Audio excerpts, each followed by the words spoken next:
Hello everyone, and welcome back to Haunted Sleep. I know many of you tune in to these stories to help you drift off to sleep, so before you settle in, I'd love for each of you to leave a comment sharing where in the world you're listening from. And if you're enjoying the episodes, don't forget to give a like and subscribe to the channel. Now let's get comfortable, relax, and begin.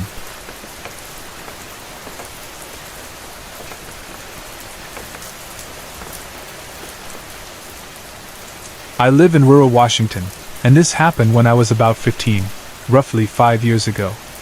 My house sits at the end of a long driveway, about 10 to 30 feet before you reach the house. Normally, there's a street lamp at the entrance to our driveway, one of the county lamps that lights up the road at night. But earlier this year, the lamp went out and fell apart, leaving the driveway in complete darkness. When the lamp is off, there's no light from the gate to the house, and it's pitch black. There's no other light source for miles, just darkness. My neighbors are far away, with only 3 houses on the street, and most of the time, they're away, heading south for the winter. The nearest police station is 30 minutes away, and the area is rural and isolated. It's not a safe place to be walking around at night. But apparently, someone thought it was. One night, I needed to grab something from the car. I hate the dark, so I never willingly go outside at night. But this time, I had no choice. I rushed out, opened the car, grabbed what I needed, and was heading back inside when I turned around and saw a white man standing at the end of my driveway. The driveway is pretty far from where I park, about 6 or 7 car lengths away, so it wasn't like he was standing right up close to me, but I could see the shape of a man in the dark. He was white, glowing like a Christmas tree light, and standing perfectly still. There was no source of light out there, no animals that could make that shape. It was a solid, pale figure. At first, I thought it might have been the homeless man who had been following me earlier that week. But this figure wasn't moving. He was just standing there, staring at me. It didn't seem like someone out for a walk or just looking around. It felt different. I didn't know why he was there, but I wasn't sticking around to ask. I never broke eye contact with him, but I quickly backed away and ran inside. I shut the garage doors behind me and bolted for the front door. I was terrified. I ran inside and yelled to my mom, "Mom, there's a man in the driveway!" She just looked at me and dismissed it, saying there was no one out there. She thought I was just nervous about the homeless guy who had followed me earlier that week. But I know what I saw. I never once lost sight of him. Later, when I looked outside again, he was gone. He had vanished without a trace. That night stuck with me, and I started to believe the white man I saw wasn't the same person as the homeless stalker. I began to think that whoever, or whatever, that was in my driveway had some strange ability to disappear. I've never forgotten that moment, and I don't think I ever will. A few weeks later, something even stranger happened. I was lying in bed, wide awake, when I felt my fingers start to move. It wasn't me doing it, my fingers just started moving on their own, inward and outward, like someone was pulling on them. I stared at them, confused, but after a while, I turned over to lie on my other side, and the movement stopped. Then came the part that really scared me. I sat up slightly in bed, and I glanced at my desk across the room. At first, I thought I was seeing things, a trick of the light. But when I looked again, the figure didn't change. It was a silhouette of a man, standing by my desk, leaning against it. The figure was tall, vivid, and solid. I didn't want to move because I thought if I did, he would notice me and move too. But the fear took over, and I quickly sat up and turned on the light. When I looked back, there was no one there. Just an empty room. I went into the living room to calm down, turning off the light in my room before my sister could notice. I felt the need to sleep somewhere else, so I ended up on the couch, even though I was exhausted. But after a while, I realized I couldn't leave my sister in the room alone. If something was really there, I didn't want her to be by herself. So I went back to my room, slept with the lights off, and told myself it was all just my imagination. For the next few weeks, I kept turning off the lights in my room and looking at my desk, trying to convince myself it was just a weird stack of papers I hadn't noticed. But no matter how I looked at it, the desk still seemed like the same desk in the dark. So, there you have it, my second encounter with the white man. He stood still and stared at me, and I have no explanation for it. I've grown up in a family that doesn't believe in the supernatural. My sister's an atheist, and my brother and I are agnostic. If I watch a supernatural show, they'll tell me it's all fake, and I shouldn't believe it.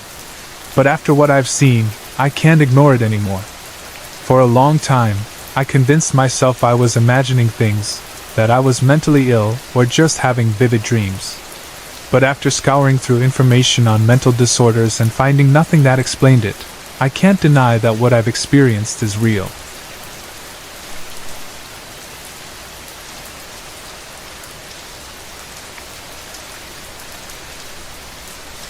I want to start by saying that everything I'm about to tell you is 100% real, and none of it has been exaggerated. I've lived in the same house since I was around 4 or 5 years old, and I'm now 19. Up until about a year and a half ago, I lived upstairs with my family, but our downstairs is much bigger, with more privacy. About a year ago, I moved my room to the guest bedroom downstairs because it was bigger, and that's when the strange things started happening. Ever since we moved into the house 15 years ago, I had always been scared of the dark hallway downstairs that leads to the guest bedroom. It always felt eerie, and I used to joke that the room was haunted because it was so dark and creepy. When I moved into the guest bedroom, the incident started. One night, I was lying in bed, trying to fall asleep, but still awake. Suddenly, I heard a loud camera click right next to my ear. It was so clear and sharp, and it scared me so much that I froze, too afraid to move a muscle. I lay there for what felt like forever, eventually falling asleep, still shaken by what I had just heard.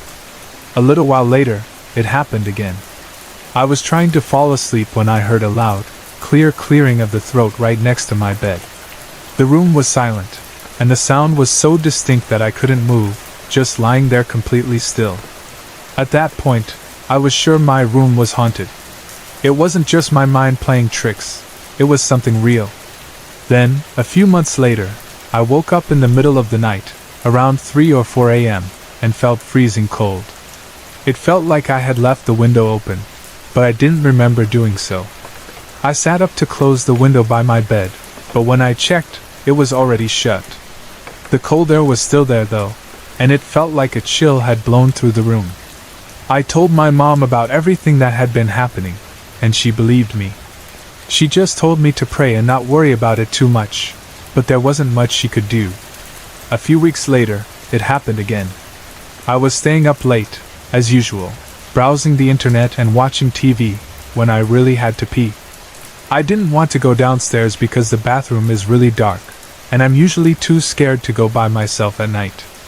I was waiting for my stepdad to wake up, since he always gets up at 4 or 5 a.m. to go running. That morning, I heard footsteps upstairs. Since I lived downstairs, I can always hear footsteps, and I thought it was my stepdad up and about. So, I decided to go upstairs to use the bathroom. But when I got up there, all the lights were off. This was strange because the kitchen light is always on when my stepdad wakes up. I checked my parents' room, but they were both sound asleep. I was confused, so I started walking back downstairs when I suddenly heard footsteps on the roof. That's when I panicked, ran back to my room, and hid under the covers, shaking. I told my boyfriend about what had been happening, but he didn't believe me. He was skeptical about the idea of ghosts, and thought I was just imagining things. That was until one day when he was at my house, and we were hanging out in my room. I went upstairs to use the bathroom, and while I was in there, I heard him running up the stairs and pounding on the bathroom door. I came out, and he looked terrified. He told me that while I was in the bathroom, he saw the hangers on my clothes rack start swinging and then fall to the ground, like someone had brushed past them. The look on his face was enough to make me sure my house was haunted. If he had seen it too, it wasn't just in my head. Sorry to interrupt. If you're enjoying the story, let me know in the comments and tell me where you're watching from. Don't forget to like and subscribe for more.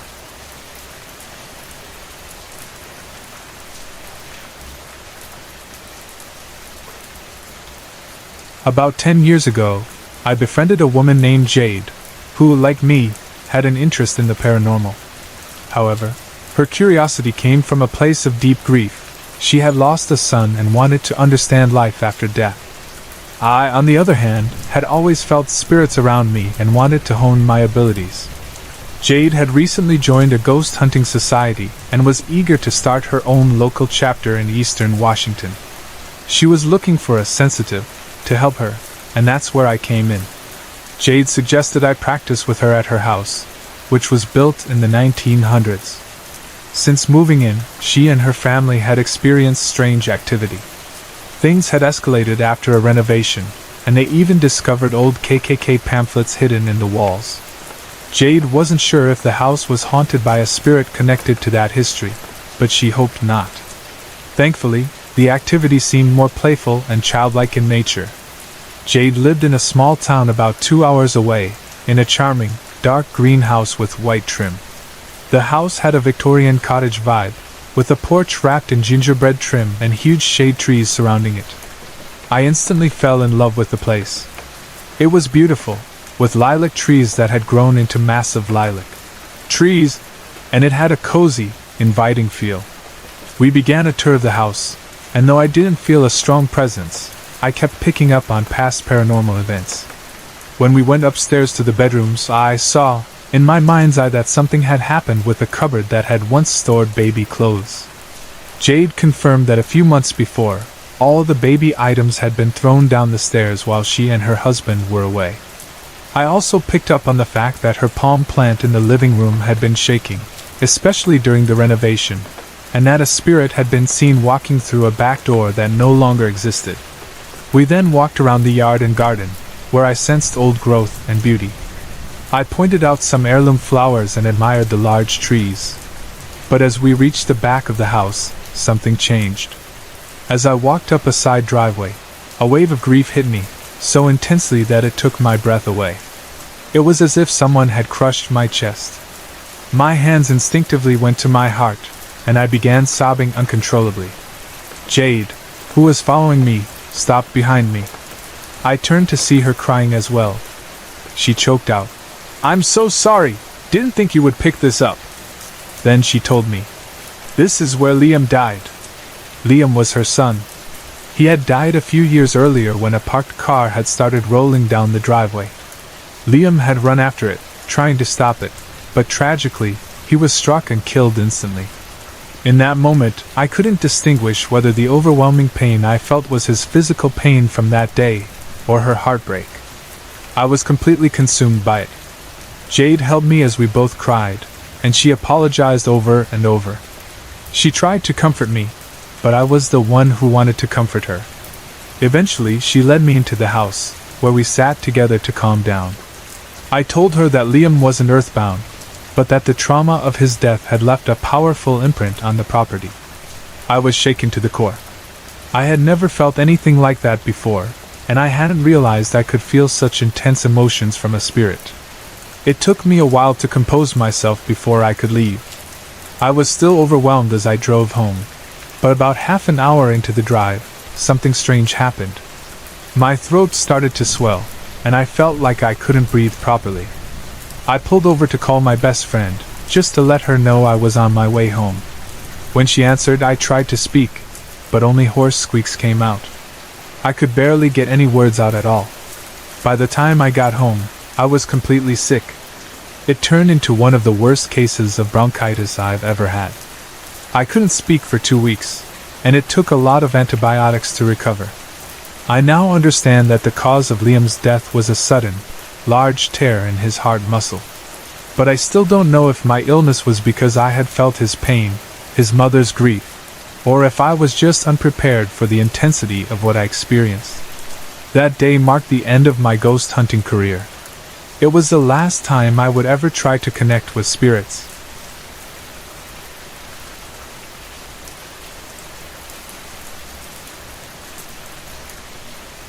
It was St. Patrick's Day, either 2011 or 2012, and I was out at a sports bar with some friends. Our designated driver, who had spotted an ex-boyfriend, was upset and didn't want to be in the same room as him. To respect her, we cut the night short, and she drove everyone home. I lived about 2 miles from the downtown area of Poulsbo, Washington, so I asked her to drop me off there since it was still only about 10:30 p.m. Though I wasn't feeling great, I decided to stop by a local bar for a drink, as I'd done many times before. I wasn't in the mood to drink much, thanks to a mild tummy bug, so I had a light third beer while catching up with some folks. The atmosphere wasn't very festive. Too many people were already drunk and the rest weren't in the spirit of things. After less than an hour, I decided to walk home. The weather was mild, no rain and not too cold, and I'd walked that route many times before, so I didn't think twice about it. Poulsbo is a small, safe town, and I'm not one to easily get harassed, especially with my height and military background. I walked along the road that ran parallel to the bay. The sidewalk was well lit and elevated about 30 to 50 feet above the water, with a strip of land and trees separating the road from the water. There were a few small homes and businesses along the way, and near downtown, a park sat beside the road. It was a nice place during the day, with a shady path by the water, and there was an old, peculiar tree in the park that people called the leprechaun toilet, because of its half stump that resembled a toilet seat. I never gave it much thought, but I knew people used to hang out there after dark. I always tried to walk quickly past it. That night, as I passed the park, I heard rustling in the bushes followed by an eerie, high-pitched laugh. It lasted for several seconds. I assumed it was just some kids messing around, so I quickened my pace, making sure my phone was in my pocket in case I needed it. I kept my eyes on the street, looking for any sign of someone following me. The road was straight, and I could see well in both directions under the streetlights. As I walked, it became clear that no one was following me, and I relaxed a bit. The walk was about a mile, and after turning right onto a perpendicular road, I passed a second park before finally turning left into my neighborhood. The whole route was well lit and open, and I didn't encounter anyone else. As I passed the second park, I noticed a new sidewalk the city had installed a few months earlier. It bordered the park, which had a drop of about 5 to 6 feet from the sidewalk, and a handrail ran along the edge. On the park side of the railing, thick blackberry bushes grew wild, often hiding rabbits and other critters. I had walked through here many times with my dog and was familiar with the layout. But this time, as I walked past, I heard the same eerie laugh again. It was high-pitched, almost mischievous, and it sent a chill through me. I froze for a moment, then, feeling my heart race, I started running. I crossed the street and reached the corner of my neighborhood. Out of breath, I stopped and turned around, pulling out my phone, ready to call 911. As I listened, the laughter continued from the park, but it didn't get closer. I looked around, but there was no one in sight, and after a few moments, I heard nothing at all. I felt shaken, but I ran the rest of the way home, turning on all the outdoor lights once I got inside and double-checking the locks. My heart was still racing, but I couldn't shake the feeling of that strange laugh. At first, I thought maybe it was just a prank, someone hiding in the bushes. But when I thought about the layout of the park, it didn't make sense. To get from the first park to the second, someone would have had to be very fast and already have a path through the thick blackberry bushes to avoid making a sound. And the laugh itself, it wasn't like anything I'd ever heard before. It sounded mischievous and almost sinister, but not feminine. The night was calm, and I would have heard any footsteps or cars nearby. When I told my friends and neighbors about it, no one had heard of anything like it before. In hindsight, I should have called the police, but the sound was so strange that I didn't want to make a fuss over what might have been nothing. As a native of this area, I grew up hearing stories of forest creatures like elves and trolls, and with it being St. Patrick's Day, it was hard not to think of the leprechaun connection. But I didn't really believe in those things, yet the experience still lingered with me. I never walked home at night after that. In fact, I moved out of Poulsbo not long afterward. But I still don't know what happened that night, whether it was someone playing a prank or something far more unexplainable. What I do know is that I'll never forget that laugh.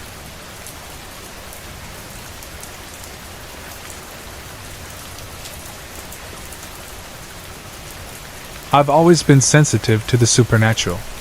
Though my abilities aren't as strong as they once were, I can still sense spirits, feeling their presence, hearing faint whispers, and sometimes understanding a little about who they were and what they want. It's a gift I've learned to live with, but it's not always easy. I can't stand the feeling of being followed, and it's unnerving when spirits get excited to make their presence known. They tend to hover right behind me, and it's always a bit of a shock when I first realize they're there.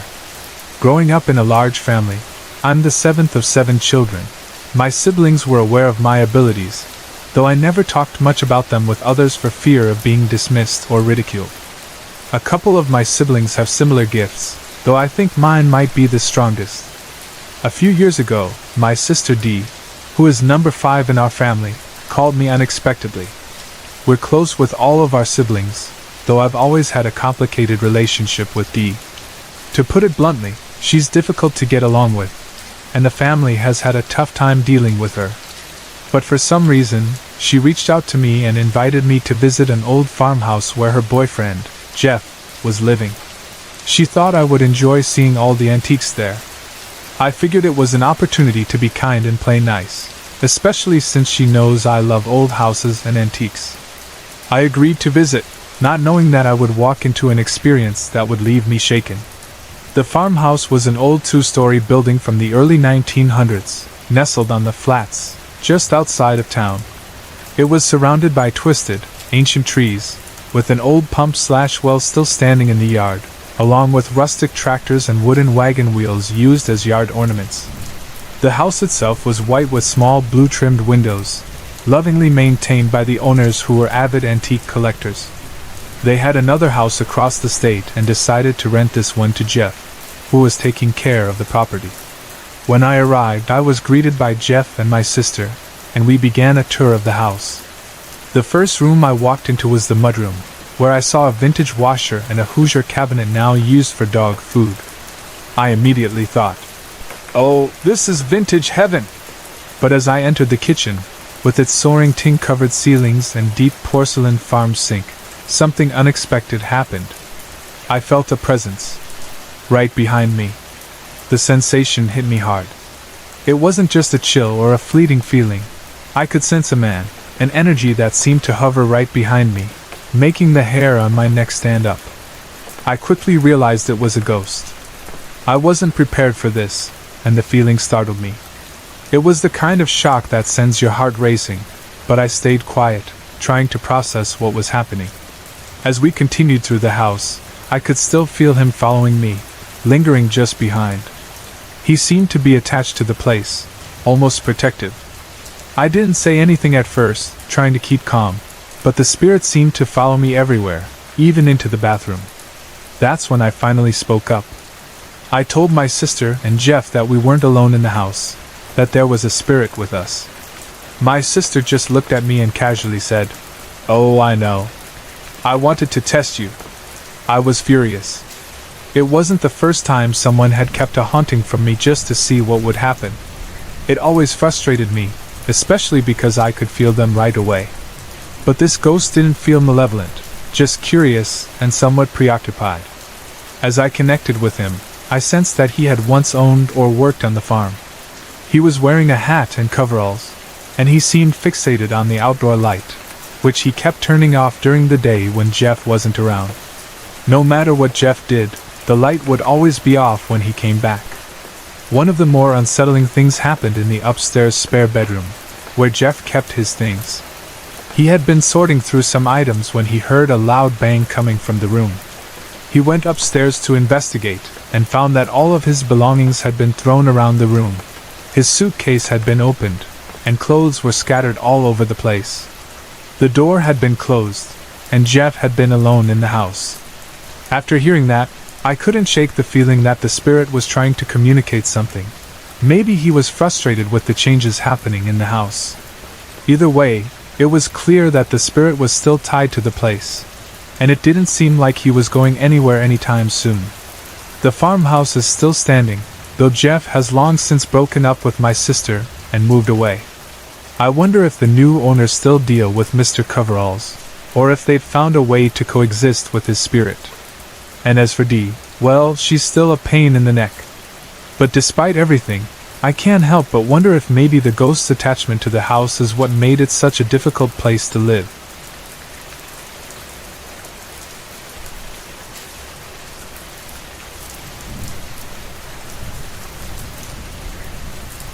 When I was between the ages of 10 and 12, my parents bought a house in the woods of Renton.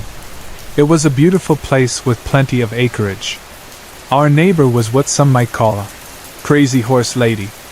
She had nearly 10 miniature horses and chickens that seemed to reproduce non-stop. Growing up next to that was a lot of fun, but there were also some very strange things that happened in that house. I'll start with a recurring dream I had, and please don't laugh, it was terrifying. In this dream, there was a white-gloved hand, think Addams Family, but with a fancy white glove. The hand would chase me around the house, sometimes hiding and then jumping out of rooms. And when it caught me, it would tickle me. Even just thinking about it now, I can feel the discomfort in my stomach. This was my one and only recurring dream. It happened all the time. It stopped when we moved away, and I never had it again. To this day, I still don't understand why I had such a bizarre and terrifying dream over and over. Another strange thing happened one night while I was trying to fall asleep.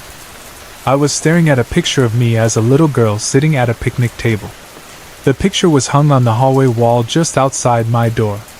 As I looked at it, I saw the little me in the picture start to thump her fists up and down on the table, one by one. I heard nothing, but I blinked, rubbed my eyes, and closed them. No matter what I did, it didn't stop. Eventually, either it stopped on its own or I fell asleep. The next morning, I remember inspecting the picture, still trying to understand what I had seen. It was strange and unsettling.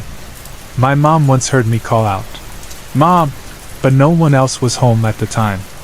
During this period, I also had an out-of-body experience while staying at a friend's house. After that, I started to feel as though I was being sucked out of my body at random times. It terrified me, and I would focus all my energy to stay grounded in my body. My dad used to get frustrated with me because he'd ask me to do a chore. I'd respond, but then I wouldn't do it. The problem was that I had no recollection of him speaking to me, and according to him, I was wide awake, but I was completely unaware. I don't remember large chunks of the 6th grade at all, and I've always had a fantastic memory. The only logical explanation I've come up with is that I was dissociating. That year was the year my parents divorced, and my mom moved out. It didn't upset me as much as it should have, and I think the emotional stress might have contributed to my dissociation. I haven't felt that dissociating sensation since we moved out of that house.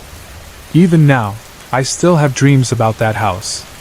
In my opinion, they're more like nightmares, even though nothing ever really happens in them.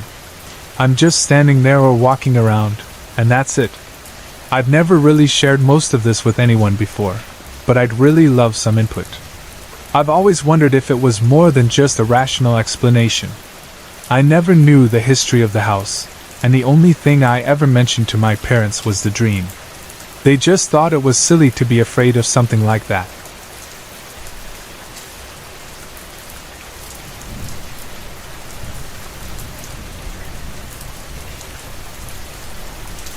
A few years ago, my ex came to live with my son and me after he became homeless and seriously ill. He was diagnosed with stage 3 cancer soon after. Though the arrangement was meant to be temporary, I couldn't bear the thought of him going through treatment alone, so he stayed with us. Eventually, we became friends again, and it was nice to see my son reconnect with his father after so many years. For the first few months, he responded well to treatment, but then the cancer took a sharp turn. It spread rapidly, and the treatments that were supposed to help were only making him weaker. A year after his diagnosis, it became clear that hospice care was the only option. He was in so much pain that he had to go to the emergency room 4 times, screaming in agony. At the time, I was working full-time and not getting much sleep. My son, an 18-year-old who was highly sensitive, was struggling with the emotional toll of it all. We were both exhausted and overwhelmed. Unfortunately, none of his remaining family could take him in. One sister worked long hours at Boeing in Seattle, and the other lived in Texas. Thankfully, we were able to get him into a beautiful hospice care facility just 5 minutes from my home, and 20 minutes from his local sister. A couple of months into his stay, a respiratory illness spread through the hospice, and my ex developed a severe cold.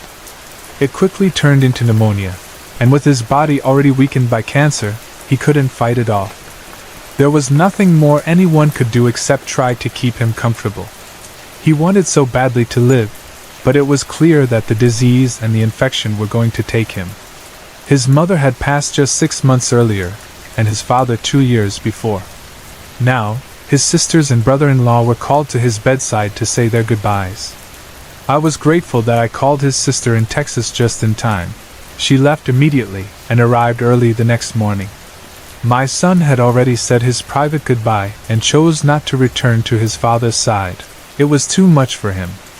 At this point, my Seattle sister-in-law's husband, Paul, came into the picture. Paul is a gentle, unpretentious man who has a unique gift. He can feel, hear, and even see the energy of the deceased. He had sensed both of my ex's parents' spirits after they passed. When my mother-in-law passed, he watched her family come from the other side, described as brilliant yellow-white forms. Paul could hear an audible pop sound as her spirit left her body and saw her energy join with them. The family gathered around my ex's bedside to say their final goodbyes, tell stories, and sing old family songs. They had spent all day there, and Tex's sister was exhausted. She went home to rest, promising to return the next morning. I was alone with my ex for less than half an hour when I felt a sudden urgency in his breathing. I held his hand and prayed, telling him it was okay to go. As I spoke, he suddenly squeezed my hand, turned his head sharply to the upper left corner of the room as if looking for someone, then turned back and took his final breath. A sense of calm washed over me so profoundly that it startled me. Afterward, I spent a few moments alone with him before calling the family back. When Paul walked in, he said he sensed that my ex was still with us, slightly confused. He shared that he had seen energy forming in the upper left corner of the room, which he believed was a welcoming party for my ex, though he couldn't tell who they were. I was shocked because that was exactly where my ex had looked before he passed. Paul then described something he had never seen before, a swirling vortex of reddish smoke with sparkles whirling above my ex's head. He couldn't explain what it meant, but he felt it was my ex's energy. When I asked if the energy in the corner was good, Paul smiled and assured me, "Oh yes, it is." He confirmed that the energy was still present. The family chose to stay with my ex until he fully crossed over, which he did about an hour later. I was too exhausted to stay, and I had to go home to tell my son that his dad had passed. I was relieved to tell him that my ex had been met by loving energy from the other side, and that his family had been with him all day.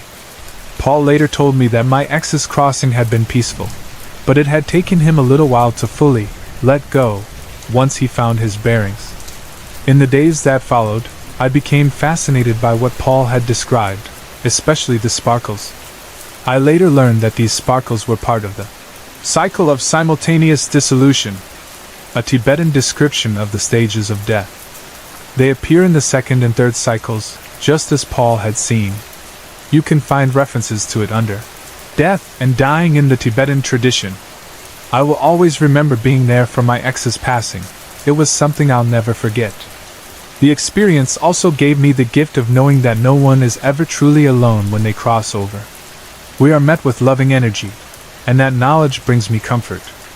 As for whether my ex has visited me since, sometimes I feel his presence, but I suspect he's too busy exploring his new world.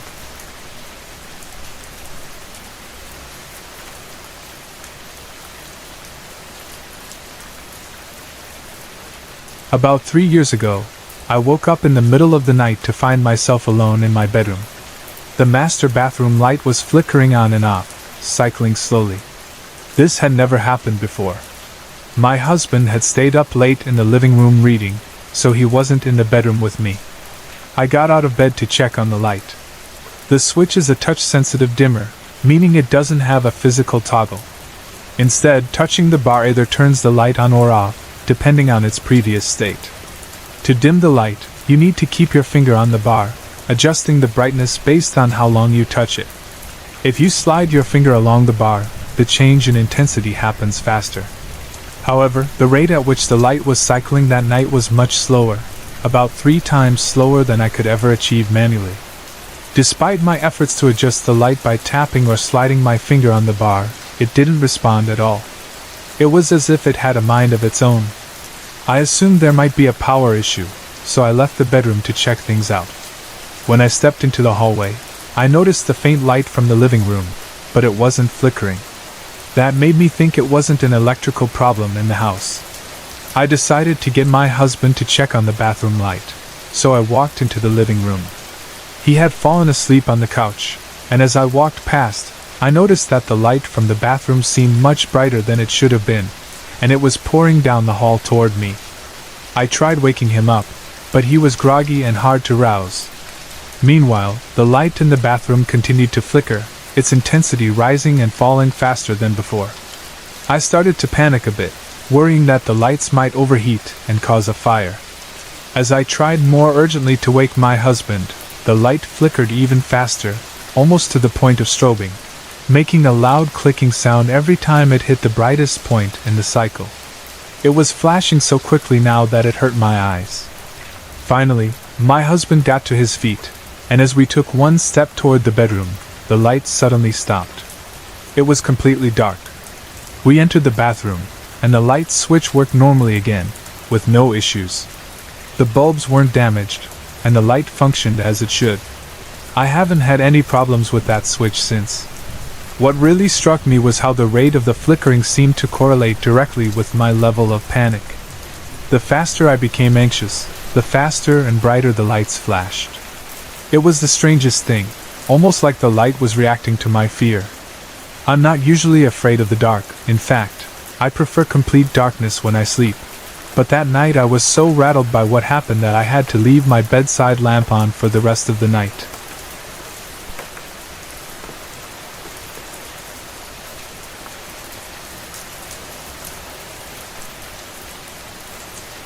It was the weekend that Captain America, the Winter Soldier premiered, back in April of 2014.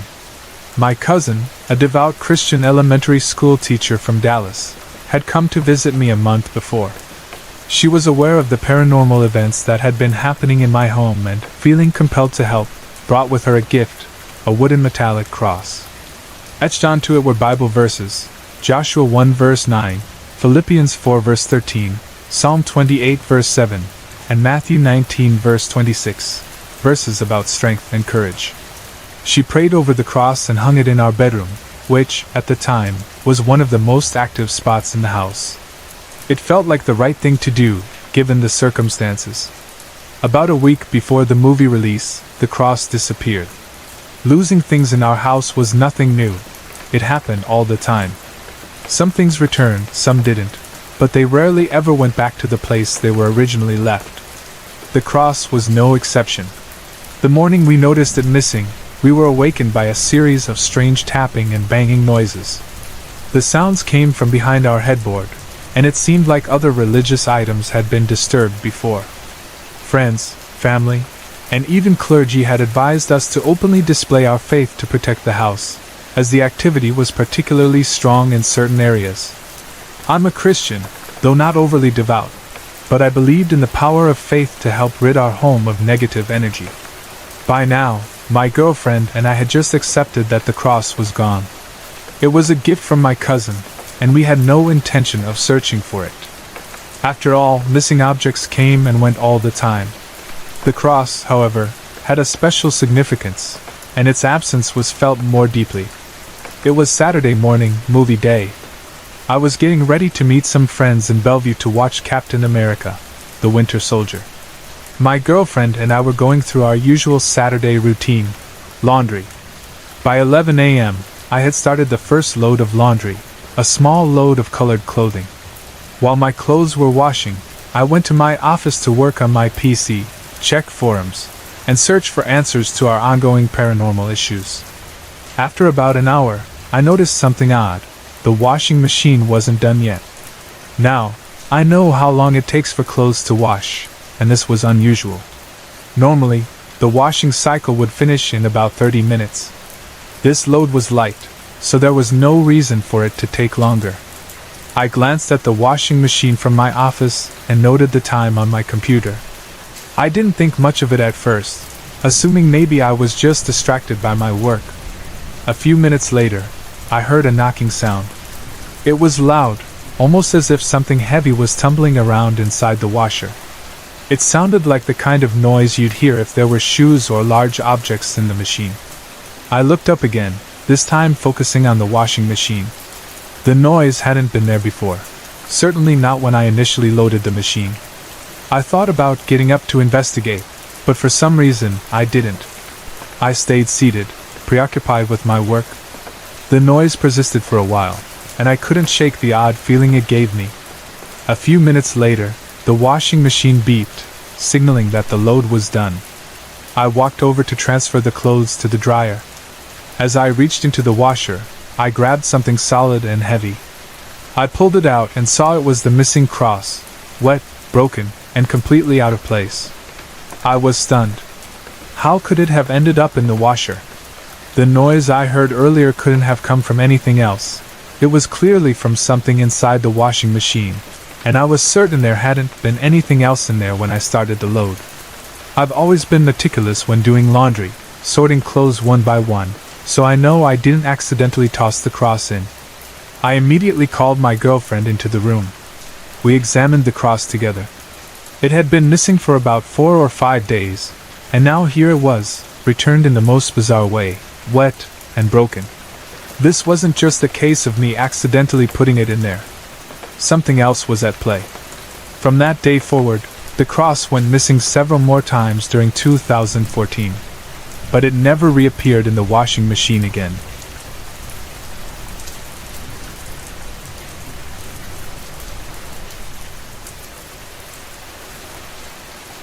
A couple of years ago, my boyfriend and I decided to go hiking on one of his favorite trails on Mt. St. Helens in Washington.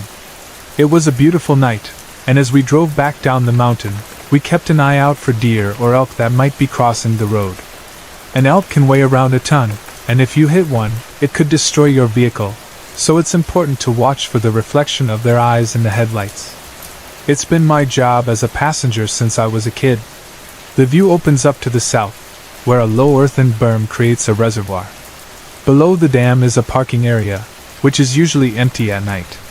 It's not a popular spot, but in the morning it's often busy with anglers. That night, there was no one else around, so we decided to pull over and do some stargazing. The area was quiet, and we hadn't seen any cars, so we felt safe enough to lie out flat on the pavement in front of the car and look up at the stars. I had just gotten comfortable when something happened that I can't explain rationally. Just above and to the right of me, in the woods across the road, I heard a loud, clear pop. It sounded almost artificial, like the sound of opening a Tupperware lid or unsealing a jar, a sharp, plastic-like pop with suction, and much louder than anything natural.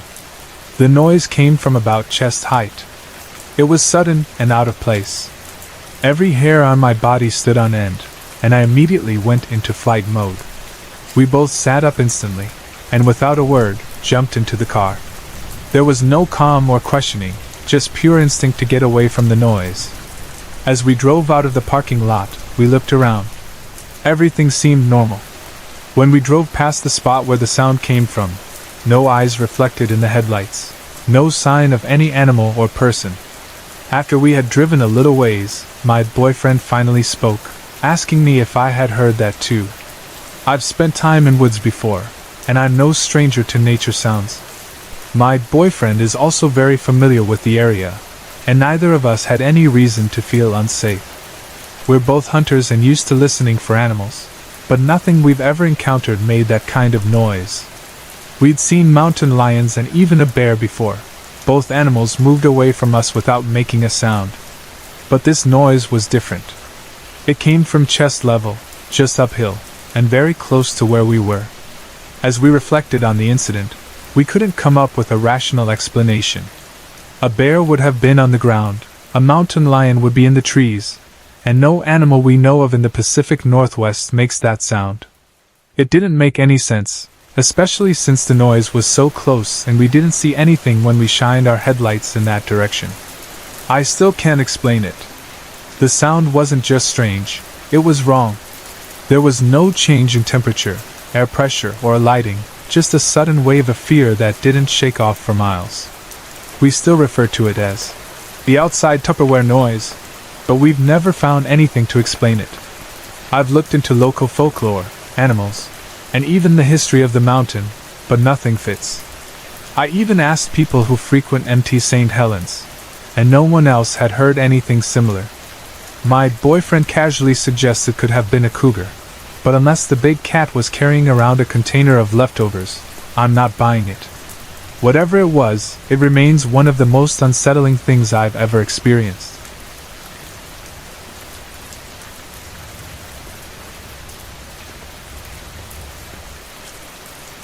A couple of years ago, I began noticing a strange, fast flash of light in my bedroom, usually at night when I was trying to fall asleep.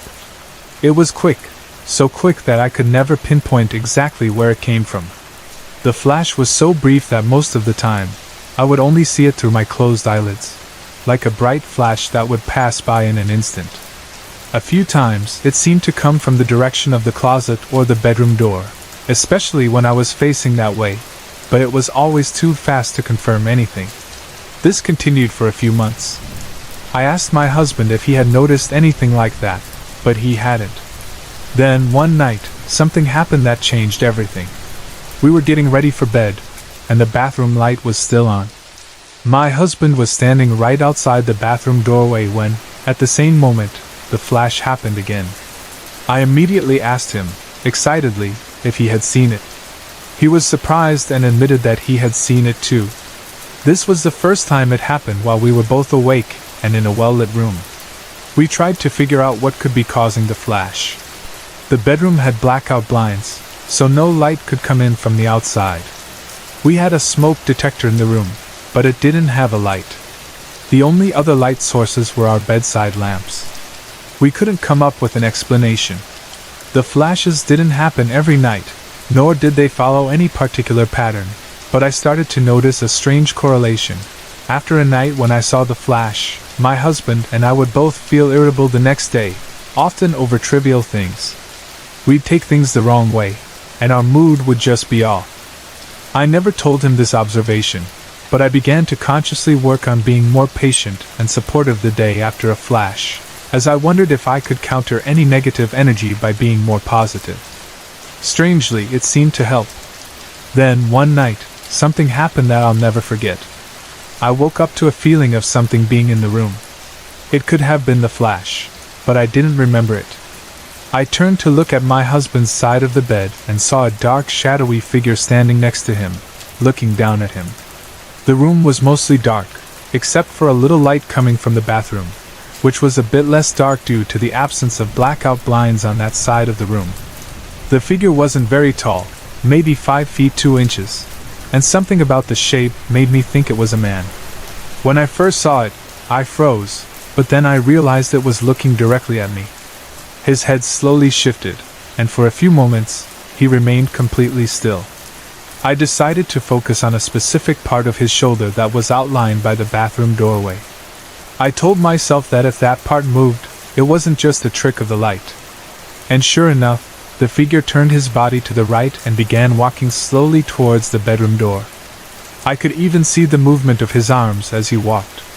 He reached the door and disappeared. My husband never woke up through the entire event. After the figure left, I rolled over and went back to sleep, strangely unfazed by it all. I never saw the shadow figure again. The next day, I tried to rationalize what I had seen. Why did the figure walk to the door instead of disappearing or walking through the wall? It didn't make sense. But at the same time, I had seen it with my own eyes, wide awake and aware, and it certainly looked like a shadow figure. It left the room through the door. A couple of days later, I told my husband what had happened. I debated whether or not to tell him because I didn't want to scare him. He's easily frightened by things like this. But I decided it was better to share it with him. He wasn't too upset by it, but I could tell it left him a bit uneasy. After that night, the flashing lights stopped, and I never saw the shadow figure again. I've often wondered about it, whether it was a strange coincidence or something more.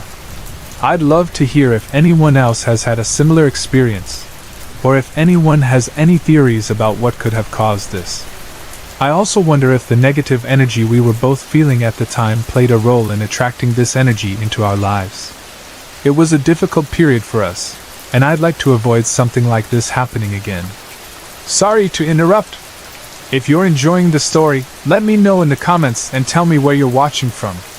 Don't forget to like and subscribe for more.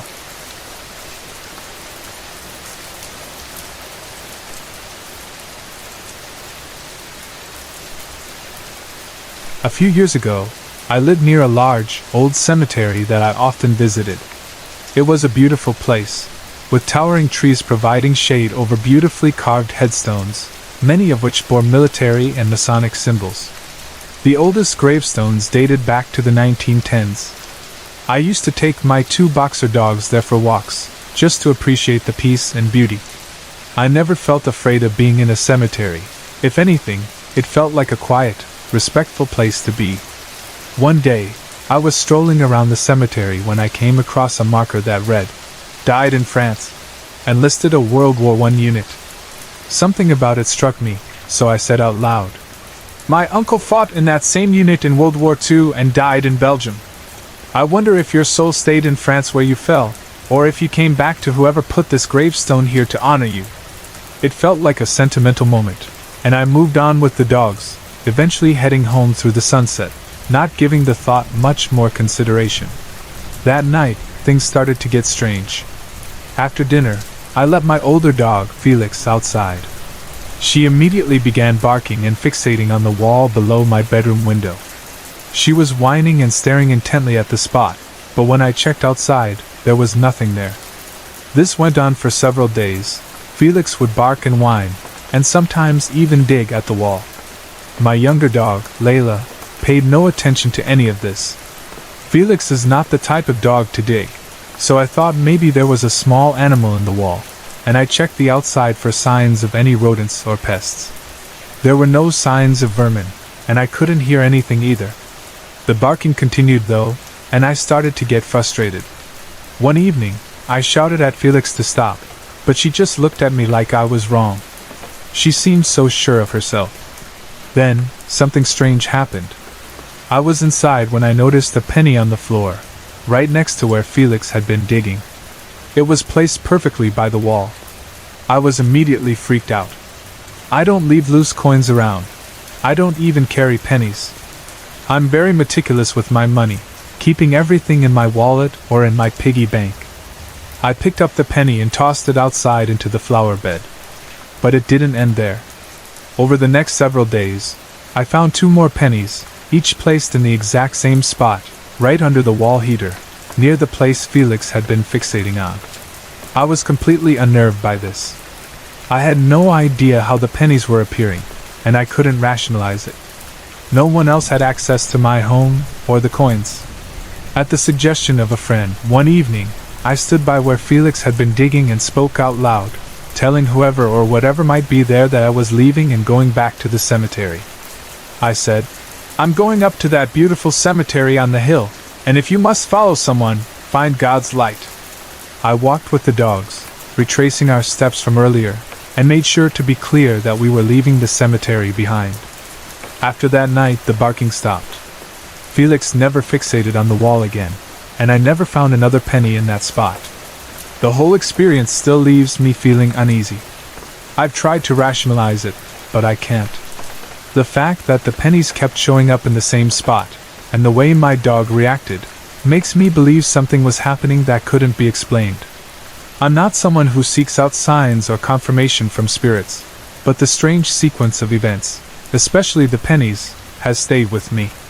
I never again returned to the cemetery with the same feeling, but I can't shake the feeling that something, or someone, was trying to communicate with me in a way that I wasn't prepared for.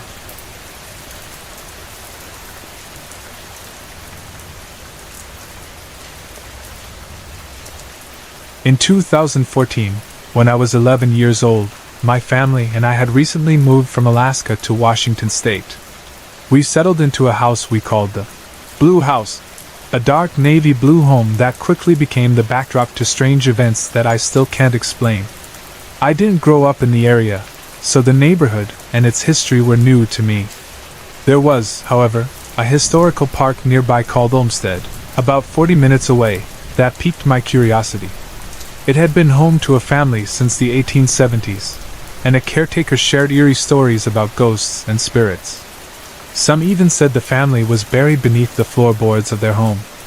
A few weeks after I began visiting the park, strange occurrences started happening at the Blue House.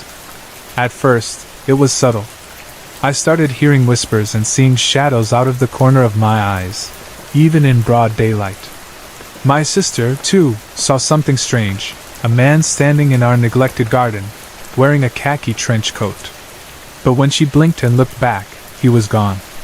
The closer we got to spring, the more intense the haunting became. One night, after visiting the Olmsted Park, something happened that I'll never forget. It was late, around 9:30 p.m. I was in my room, staring at my closet with the doors wide open, when I saw her. She was faint at first, but as I stared, she became clearer. A woman in a brown, 19th century dress with poofy sleeves and a dirty white apron. Her chestnut hair was in a messy bun, and she stood silently to the side. But what terrified me the most were her eyes, because she didn't have any. Her face was hollow, with empty black sockets where eyes should have been. A few weeks later, in the dead of night, I saw another apparition. This time, the dread I felt was overwhelming, like ice in my chest, spreading to my limbs. A woman, again, with no eyes, was staring directly at me. I was paralyzed with fear, but I forced myself to speak. "Go away," I said, but my voice only made things worse. Her expression twisted into fury, and she vanished, only to reappear closer to me, by my dresser. She was crouched, and as she rose, her fingers morphed into deadly claws. I couldn't scream, I was too scared. Her mouth opened wide, but just as I braced for impact, she disappeared. I was shaken, but I didn't sleep well for the rest of the night. Then, a month later, I was home alone. It was 4:30 p.m., and I was reading a comic book in the hallway when a sense of dread swept over me. I looked up, and there, floating in the air just outside my bedroom door, was a disembodied head. It hovered for a few seconds before sliding into the wall. The head repeated this movement 3 times before I could take no more. I quickly abandoned my book, left my room, and went down the hallway. As I walked, I felt a breath on the back of my neck. The hairs stood up. When I turned around, I saw another apparition, a woman in a flowing white dress, holding a bundle of flowers. I didn't even hesitate. I sprinted up the stairs, terrified, but of course, my family didn't believe me. The strangest thing happened on my 12th birthday. My sisters had their friends over for a big, pink-themed birthday party. We decided to play around with my brother's speaker and microphone, pretending to communicate with ghosts. We went into my room at the end of the hallway, and my brother claimed he heard whispers, scratching sounds like someone writing on parchment, and shuffling noises. In an attempt to make contact, we placed my creepy glass doll on the dresser and left the room. After a few hours of cake and dress-up, we came back downstairs. To our horror, the doll had moved. It had been placed on one side of the dresser, but now it was on the other. We all started to panic and accuse each other of playing a prank, but no one confessed. My parents, tired of our antics, forbade us from messing around with ghosts anymore. After that, the hauntings slowly ceased. By the end of the year, things had quieted down, and I never saw or heard from any spirits again. Looking back, I can't explain what happened. The experiences were strange, and sometimes terrifying. I never felt like I was in real danger, but the sensation of not being alone was hard to shake. I don't know if the spirits I encountered were tied to the house, the park, or something else entirely. But one thing I know for sure, it's an experience I'll never forget.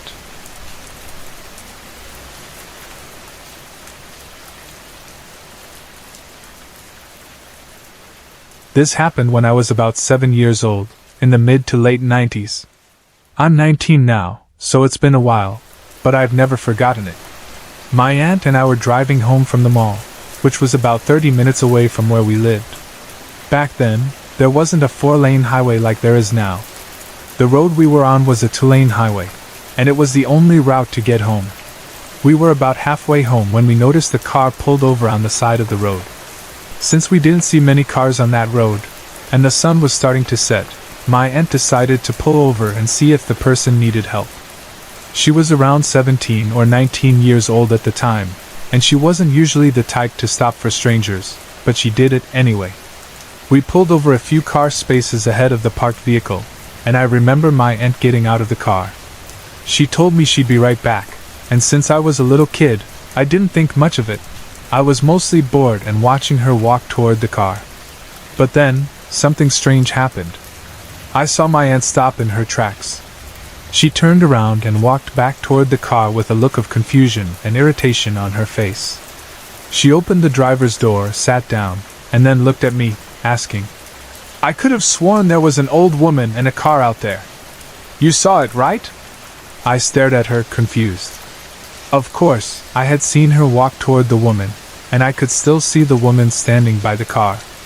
I nodded, but I didn't understand why my aunt was questioning it.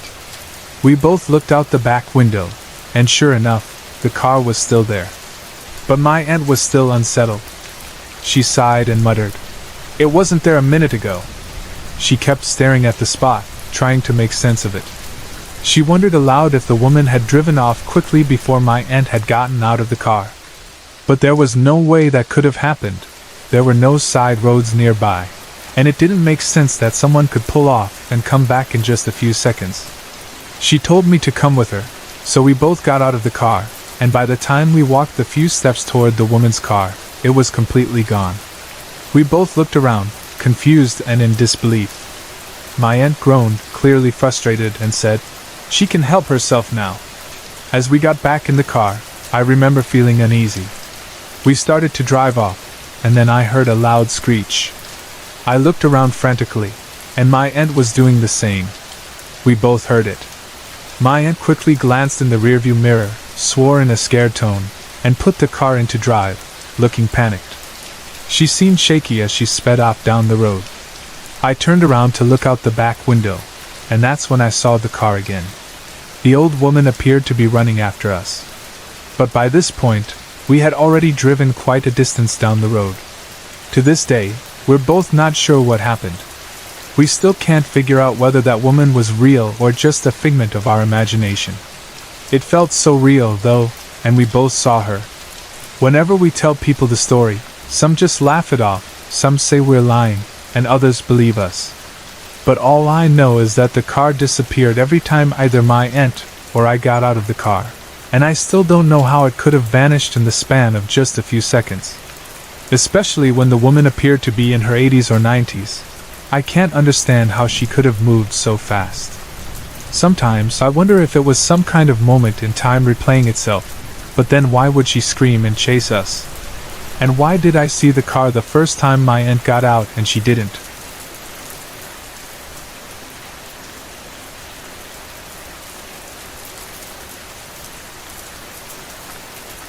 A few years ago, I had an experience that still leaves me unsettled, and I've never really been able to explain it. I've never claimed any psychic abilities, but I do believe that we, as a species, rarely use or rely on these senses in our everyday lives.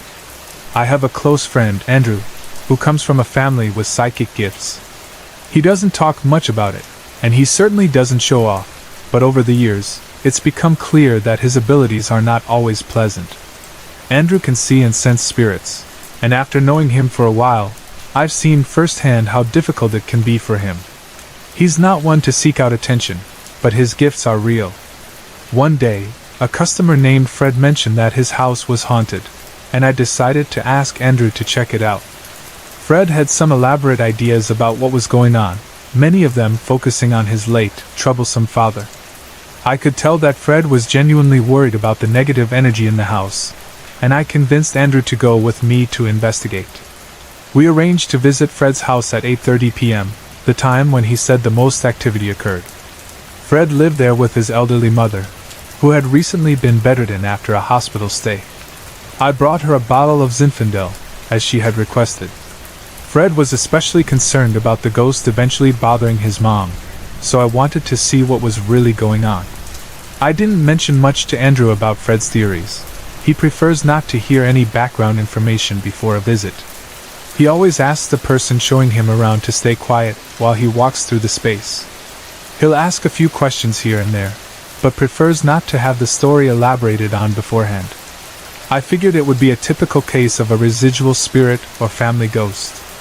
I didn't expect to have anything significant to report, and I thought I'd just compare notes with Andrew afterward. When we arrived, things immediately felt off. Fred was talking incessantly about the supposed hauntings, detailing how he'd seen his father's ghost in the closet, and his belief that the house was full of negative energy. I quickly realized that Fred didn't need help. He just wanted an audience. Andrew barely had a chance to speak, as Fred was already setting the stage for what he believed were demonic portals, angry entities, and even human teeth found in a neighbor's garden. It all felt a bit like a performance. Andrew asked Fred point-blank if he was making the whole thing up, but Fred denied it. As we moved through the house, it was clear that Andrew was aware of something unseen, but I wasn't picking up on anything unusual. When we reached the basement, things started to get weird. On the stairs, Andrew asked me if I felt anything, but all I could feel was the typical dark basement vibe, damp, musty, and cluttered. Fred insisted on keeping the lights off, then went ahead of us to the furthest room to turn on a radio, which he then tuned to static. I rolled my eyes at the theatrics, but Andrew humored him. While Fred continued his monologue, Andrew did his usual thorough walkthrough. I was just following along when I picked up a small box of seashells. I distinctly heard a child's voice in my head saying, "Those are my shells." It was loud and clear, not like my usual inner monologue. It sounded like a real, external voice. I immediately set the box down, shaken. I asked Andrew and Fred if they had heard anything, but they both said no. I was freaked out because I had heard it so clearly. Andrew seemed calm but didn't seem to acknowledge it, which made me even more unsettled. We continued exploring the basement, passing stacks of old furniture and boxes. As we got closer to the fireplace, Andrew stopped and stood still for a moment. I was behind him, and it became very cold and uncomfortable. We were both looking for drafts, when I suddenly had the distinct thought, "Don't stand by the coffins." I turned around and noticed two massive old steamer trunks stacked on top of each other. They looked ancient and discolored. Something about them made me feel uncomfortable, and I quickly decided I'd had enough of the basement. As we moved through the rest of the space, I felt an odd, almost playful feeling coming from the upright piano in the corner. It was a strange, random thought, but it felt like the piano wanted to be played. I didn't mention it at the time, but it stuck with me. I had felt an eerie connection to the object, even though it didn't make sense. Afterward, we sat down with Fred to discuss our impressions. I figured Fred would just go along with whatever we said, but when Andrew asked him about his theories, Fred seemed disappointed that we hadn't picked up on any demons or negative energy. I told him about the little girl's voice I'd heard, and how the steamer trunks should be buried. I didn't know why I said the trunks needed to be buried, it just felt right. Andrew agreed with me that the trunks should be removed, but Fred seemed more focused on his own narrative, and implied that I was making up the voice. Then, almost reluctantly, Fred shared more details about the piano. He explained that it had originally been in a railroad boarding house and later at a state school for the blind, where it was regularly played by students and the public. He said it had belonged to a relative who worked at the school and had some items recovered from an old, tragic shipwreck. That moment struck me because Fred had been so dramatic about everything else, but this information about the piano felt more grounded in reality. It felt like something he didn't want to admit, but couldn't deny. When we finally left, Andrew mentioned that he had sensed an angry male energy in the garage, possibly attached to the property, but he believed the negative energy was mostly Fred's personal drama manifesting. There was no portal, no demon, just unresolved emotional energy. After that night, I never really brought it up again. Several months later, I shared this story with someone who had no connection to Fred or the house. To my surprise, they very firmly told me that there were mementos from murders or harm done at that house, and that I shouldn't have gone back. This person had never been to the house or heard of the situation, but they were certain. I don't have proof to back this up, but I can't help but wonder if there's something to what they said. The only verifiable information I could find was that the property was part of the original Fort Vancouver compound, and that the shipwreck Fred mentioned had indeed happened.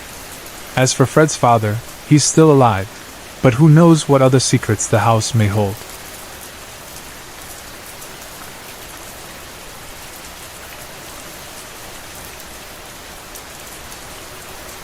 In 2007, my family moved into a small rental home in Edmonds, Washington, a fourplex building where we lived in the upper right unit. The house was only about 750 square feet, and with my husband, our 7-year-old son, our 2-month-old baby, and me, it felt cramped. Despite the size, we tried to make the best of it. We let our 7-year-old have his own room, while the baby slept in a crib in our bedroom. Shortly after moving in, I began to feel uneasy.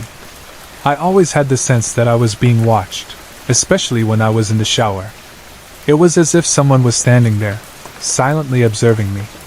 It became so uncomfortable that I'd often cut my showers short. I couldn't shake the feeling, but I tried to ignore it at first. The real strangeness began with an access panel in the hallway leading to the attic. I always got bad vibes from it, but it wasn't until later that things began to escalate.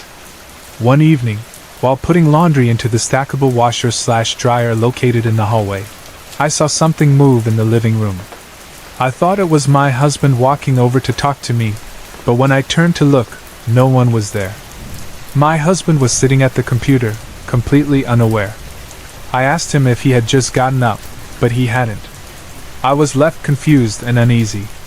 Soon after, I noticed more disturbing behavior from my youngest son.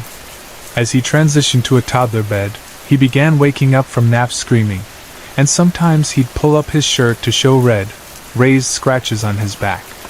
There were similar marks on his arms and legs, scratches that couldn't have been from him, since I always kept his nails short.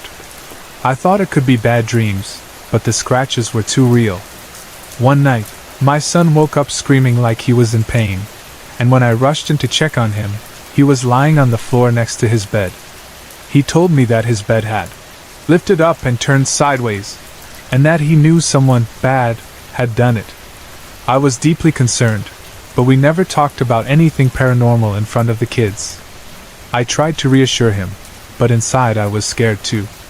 My older son, who was 7 at the time, became terrified of the hallway.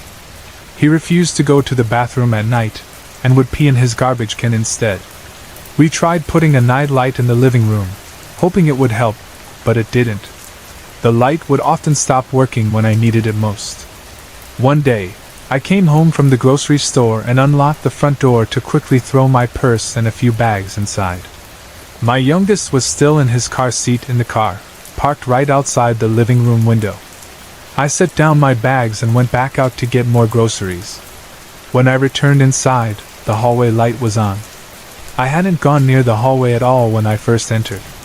Panicked, I called my husband at work and asked him to stay on the phone while I searched the house. I checked every room, every closet, but no one was there. The feeling of something being off lingered in the air. Later, when my stepdaughter came over to stay the night, things got even stranger. She was 13 at the time and slept on the top bunk in my son's room. In the early hours of the morning, I was woken by the sound of footsteps moving across the ceiling above us. The roof was pitched, so there was no reason someone should be walking across it. The footsteps were so clear, so solid, that I thought someone had to be in the attic. I tried to rationalize it, but there was no way it could have been anything but footsteps. After an hour or so, the noise stopped, and I finally fell back asleep. The next morning, I casually asked my stepdaughter how she'd slept. She looked at me with wide eyes and said, "Crappy. I heard footsteps on the ceiling." I was shocked. She had heard the same thing. She also told me that she heard someone whisper her name during the night. That was the moment I knew something was very wrong. The final straw came when my husband and I finally acknowledged that something paranormal was happening in the house. My husband, who had always been a skeptic, was sitting with me in the living room when our son's sound machine suddenly turned on, blaring music loudly. This was a device that had a radio function we never used. I stood up and walked to the room to turn it off, but when my husband stepped in, it switched off by itself. He turned around and looked at me strangely, then went to the machine again, and it turned back on. We both froze in fear. When we went back into the room, the sound machine was unplugged from the wall. There was no explanation for how it could have happened. After that, we moved out of the house as quickly as we could. My stepdaughter and I even had a little seance before we left, telling the spirit that it couldn't follow us and needed to go to the light. We had lived there for 4 years, and the hauntings had only grown more intense. The new house we moved into had some odd vibes in certain areas, but the activity slowed down. I often wonder if the new tenants experienced anything after we left.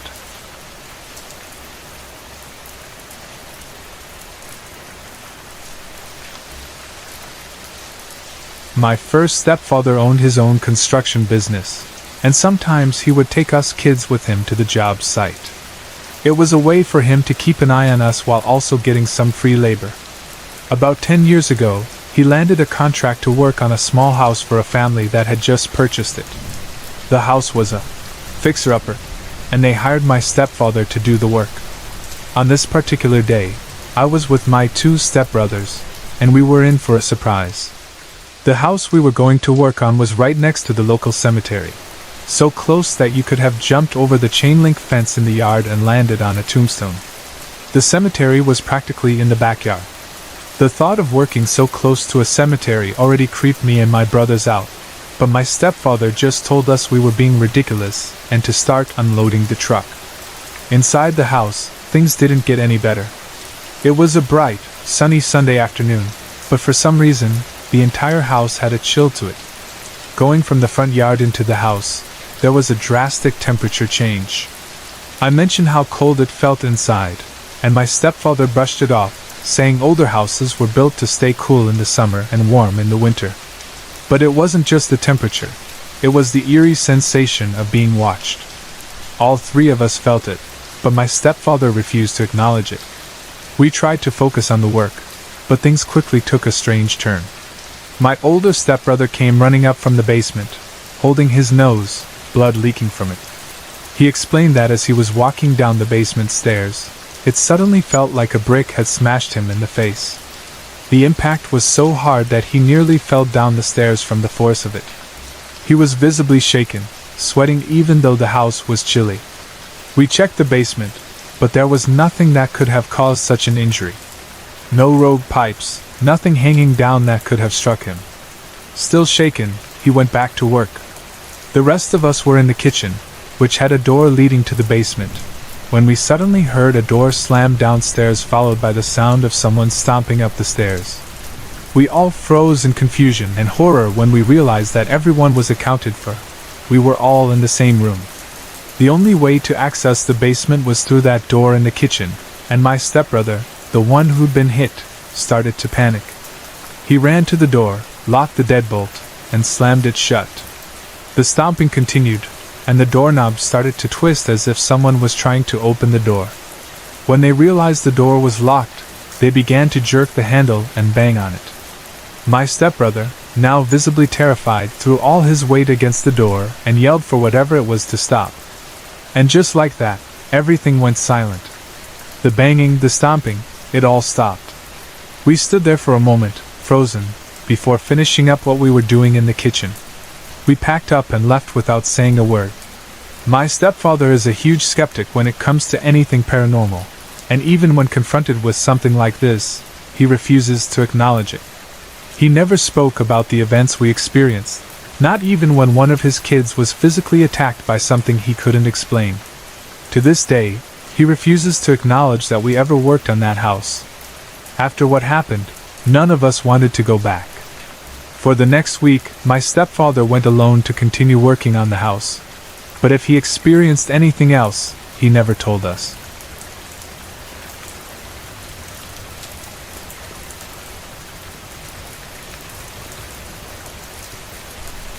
My dad, who passed away this past spring, had suffered from renal disease for years and was on dialysis while waiting for a kidney transplant. During one of his dialysis treatments, he had a heart attack. Though he survived, the doctors told us he couldn't live on his own anymore. My parents were divorced. Not wanting to put him in a nursing home, we found a nice facility with senior apartments and assisted living just a few blocks away from my mom's house in Wisconsin, where I grew up. The place seemed perfect, and he was assigned a ground floor apartment, which made it easier for him. But as soon as we stepped inside, I felt a very dark energy. I wasn't sure if it was just because the living room window faced the other wing of the building, which didn't let in much light. Still, the unsettling feeling stuck with me.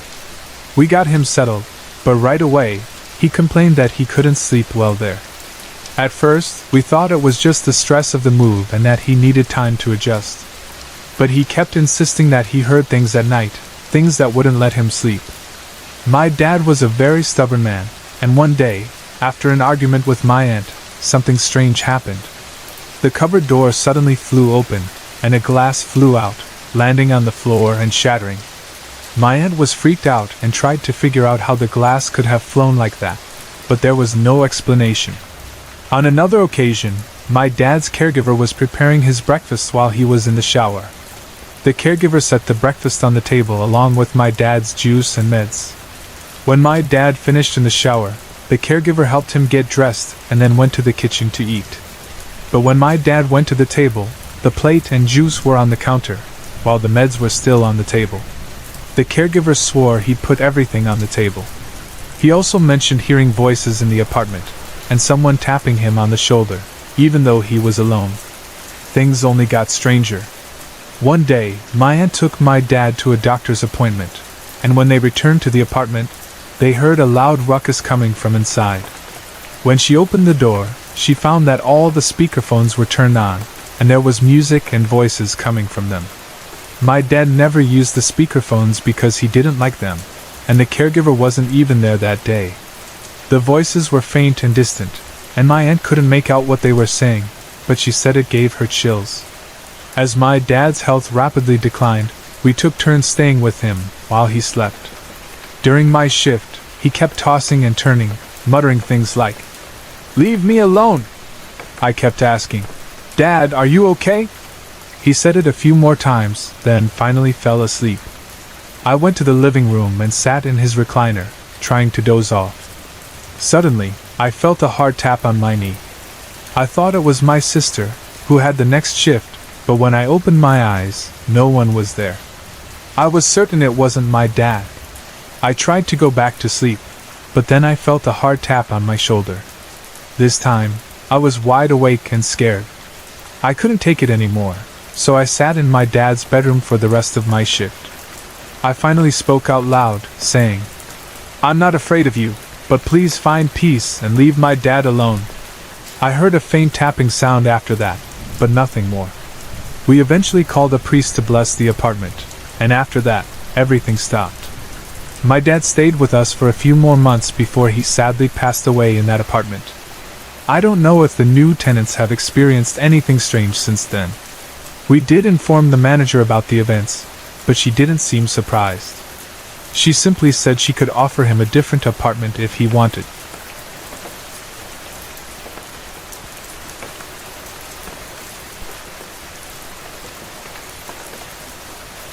Since I was a child, I've always been sensitive to paranormal energy, spiritual presence, and very intuitive about the emotions of others. I've even had dreams that later came true. Over time, I've started sharing many of my past, present, and even future experiences, once they happen. Here's one from when I was younger. I was about 13 when my younger sister had a slumber party and invited a bunch of her friends over. For some reason, I decided to hang out with them. The house I grew up in, and my mom still lives in, had a typical dark, unfinished basement, mostly used for laundry and storage. I've always found it creepy and still do to this day. At the slumber party, my sister and her friends decided it would be fun to hold a séance in the basement.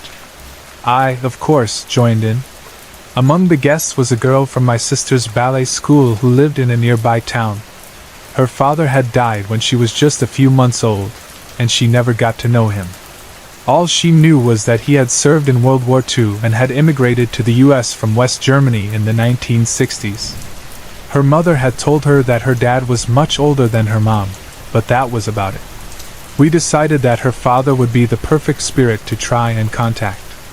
So, we all gathered in the basement, with the lights turned off, except for a flashlight placed in the center of our circle, casting eerie shadows across the room. We held hands, closed our eyes, and the girl began calling out to her dad. At first, nothing happened, and we figured it was just a silly idea. But then, I opened my eyes and noticed something odd.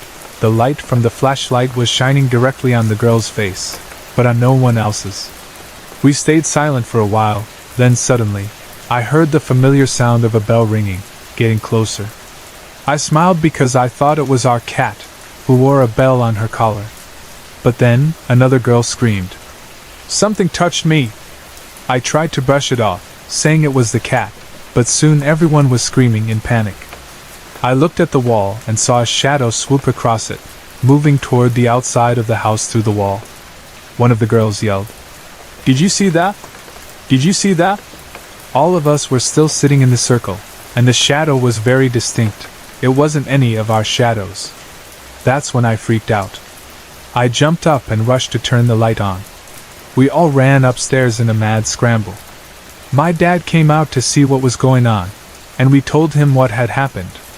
He told us not to mess around with things like that, and said that the cat had been upstairs, asleep, the entire time. We argued with him, insisting that we had clearly heard the cat's bell. When we checked, our cat was sitting in the corner of the living room, wide awake, not asleep like my dad said. So, I'm not sure if he said that just to scare us. But after that, our cat started running around in the basement for no reason at all. She hated being locked in there, and she would scratch at the door and meow non-stop to be led upstairs. Her litter box and little bed were in the basement. I would sometimes sneak her into my room and let her sleep there. Things got even stranger when cracks started appearing in the basement wall, and water began seeping through. I don't know if this was connected to the seance or not, but it was certainly unsettling. Other strange events occurred in that house, most of them at night, but I'll save those for another day. Looking back, I wonder if what we did that night somehow triggered something in the house. I wouldn't recommend trying something like that again, especially when you're young and don't fully understand what you're getting into. I still don't know what caused the shadow or if it was really the cat sneaking up on us, as we never physically saw her there. But it was a night I'll never forget.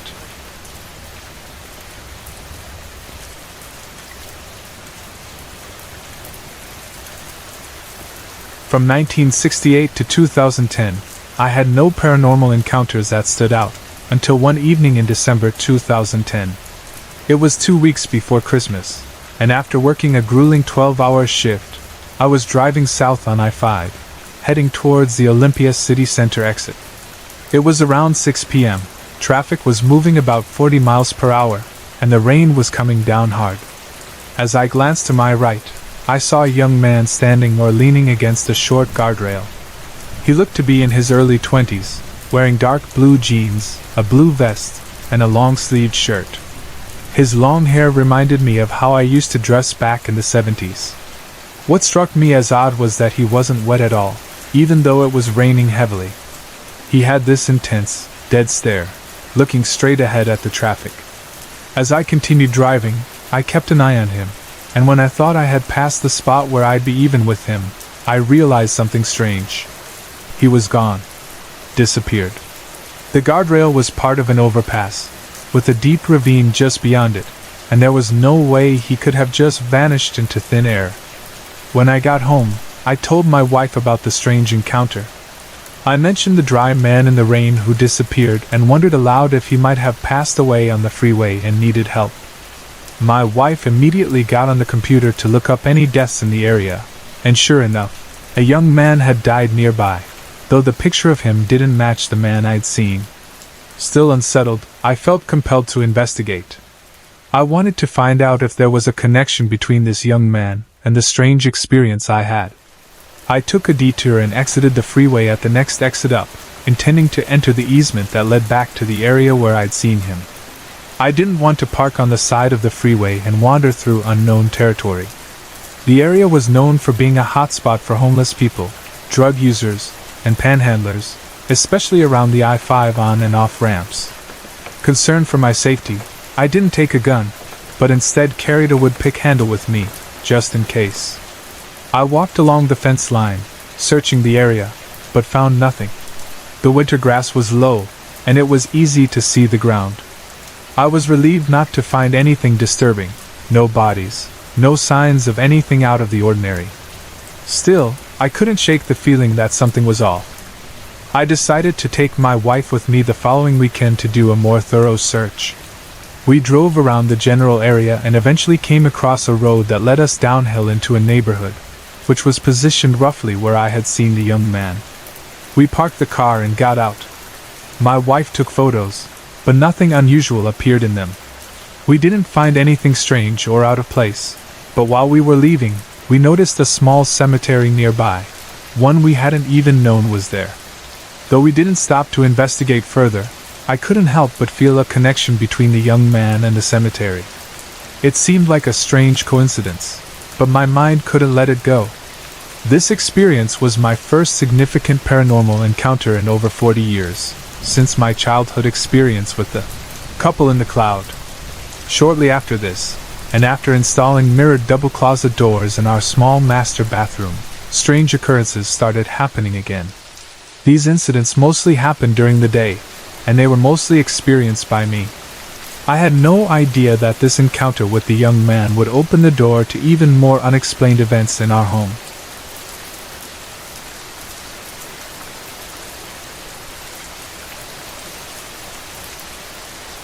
I've always had paranormal experiences. When I was little, I used to be afraid of shadows and orbs floating around my room. As I grew older, I learned to block out the weird happenings, and now I barely see or hear anything anymore, but I can still sense it. The strange events in this story began after my grandpa passed away. It was about 13 years ago when he was diagnosed with cancer. He didn't want anyone to know, didn't want to worry anyone. 2.5 years ago, the cancer finally took him. Toward the end, I remember him talking to me when it was just the two of us in the garden or outside. He told me he was in a lot of pain, and he wished it would just end. But to everyone else, he put on the tough guy attitude and said it didn't hurt at all. Grandpa and I were very close. My dad wasn't around, and my stepdad didn't come into the picture until I was 18. Grandpa did all the dad things with me, hunting, fishing, going to baseball games. When he got sick, we knew he didn't have much longer. He always told me, "When I die, don't cry for me." So I didn't. At his funeral, I felt oddly happy, though I couldn't explain why. It was puzzling to everyone around me.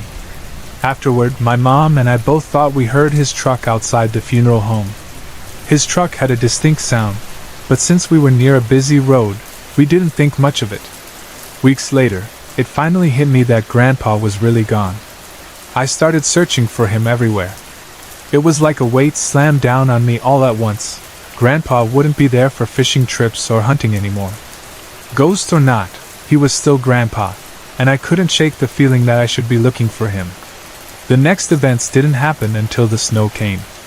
One winter, I was in the barn, my stepdad's barn, taking care of my animals. It was cold, so my horse was staying inside for the night. I had the lights on so I could see what I was doing, and after I gave my horse her oats, I noticed that both she and the cats were staring at a corner of the barn. Maybe it was a mouse, I thought. But then, the lights went out. I was standing in the darkness, and luckily, my phone had a flashlight. I figured the lights must have just malfunctioned, but when I went over to the switches, they had been turned off, like someone had switched them with force. I stared at the switches for a moment, then quickly turned the lights back on. I looked around the barn, expecting to see something unusual, but everything seemed normal. The horse was eating, the cats were lounging, and whatever had happened didn't seem to affect them. I laughed a little nervously, calling out, "Hey Grandpa, now you're a real ghost, huh? Not just when you pretend to be one on Halloween. Don't scare me, okay?" After that, I went back to the house, trying to forget what had just happened. But a few days later, something even stranger occurred. It was snowing, and we had our tractor parked in front of the house, ready to clear the driveway the next day. That morning, my mom and I were up before dawn as usual, and suddenly, a bright light shone through the living room window. We looked outside and saw that the tractor's lights were on. I remembered what had happened in the barn and told my mom. She wasn't surprised. She said weird things were happening to her too, and we both mentioned having strange dreams the night before. The final strange event occurred just 2 nights ago. I had a dream that felt more like a visit. In the dream, I was at Grandpa's house, just the two of us. He was standing in front of the family pictures by the TV, some on the wall, some on a stand. He was staring at them with a strange expression. I couldn't tell if it was regret or something else. By this point in the dream, I already knew he was dead. There was so much I wanted to say to him. I didn't know where to start, so I picked something we both knew well: shotguns. Grandpa had always let me use his 20-gauge shotgun for small game hunting. Lately, the hammer had been sticking. I told him this, and he seemed surprised. That surprised me too, because Grandpa would never be shocked over something like that. If he were alive, he would have shaken his head and said, "I gotta take a look at that." After that, there was silence. I wanted to ask him what it was like to die, but I stopped myself. Instead, I told him that nothing was the same without him, and it never would be. He then looked at me with another strange expression and said, "Please just leave me alone." At that moment, I woke up. I couldn't stop thinking about the dream. It felt strange to think about, and I began to wonder if it wasn't really Grandpa speaking to me. He would never tell me to leave him alone. Maybe he was telling me to stop chasing after his ghost. I've stopped looking for him, but sometimes I wonder if I'm still obsessed with his memory, still holding on in some way.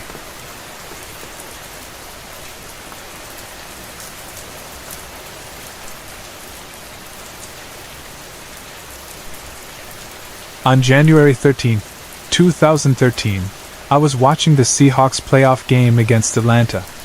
It was a Sunday, and I had to work at 6 p.m., so I was lying on my bed, having woken up from my usual sleep schedule, from 6:40 a.m. to 10:14 a.m. For some reason, I always wake up at exactly 10:14. I was positioned with my back against the headboard of the bed, with my wife's side of the bed to my right. About 3 feet from me, across the room, was a 7-foot-long hallway leading to our master bathroom. The hallway had double sliding mirrored doors on either side, and the bathroom door itself also had a long mirror mounted on it. It was a pretty cool setup. I had just watched Russell Wilson's pass and saw that the Seahawks lost the game, effectively ending our season. I was a little disappointed when, just as the broadcaster confirmed our loss, I saw something strange in my peripheral vision. I turned my head slightly to the right and saw a man with long, curly hair, standing in the first mirrored doorway. He was tall, around 6 feet, and looked like a regular person. He didn't seem like a ghost at first. His hair was long and thick, with big curls that reminded me of something from the 70s, curls so big you could put a popkin through them. He was wearing a dark leather jacket, the kind with a V-shaped opening down the front, with a white shirt underneath. The shirt had a green stripe down the center of the V and a yellowish stripe beneath that, along with a white stripe underneath. He was staring straight ahead, into the mirror in front of him, his eyes shifting down briefly, then back up again. I was only about 7 feet away from him and could see details in his appearance, like the gray hairs in his curls. I didn't look away, as I'd learned from ghost shows not to blink or break eye contact. But as I stared at him, he suddenly vanished, disappearing completely without a trace. The whole thing felt so surreal, like he just wanted to be seen. I excitedly ran to tell my wife what had happened. When I came back into the room, I noticed that the man was standing near the air purifier that was up against the door, and he seemed to be looking down at the mirror. I went off to work that night, but I couldn't stop thinking about what had happened. The idea that a ghost had been so close to my wife's side of the bed, and that it was linked to the mirrors, was unsettling. I told a coworker, and she suggested I contact a medium for some guidance. So I called the medium and set up an appointment. The medium was very kind and recorded the cleansing session. She said that the spirit wouldn't give his name, but she described him as a man with very dirty hands, someone who drank hard alcohol and had a love for women, particularly the women in the neighborhood. She also mentioned that he seemed to be drawn to my wife's perfume.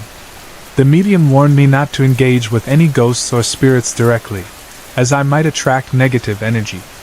I had always been friendly towards spirits, sometimes greeting them with high fives and thanking them for looking after my family. But she told me to keep a journal of my experiences and cautioned me to be careful since my bright light could attract spirits to me. Her words took some of the fun out of the idea of ghosts, but I was still intrigued. I drew the man in my journal, capturing the colors of his clothes and his overall appearance. He was strikingly handsome, and I imagined he did well with the ladies during his life. While I still don't have all the answers, it was an experience I'll never forget.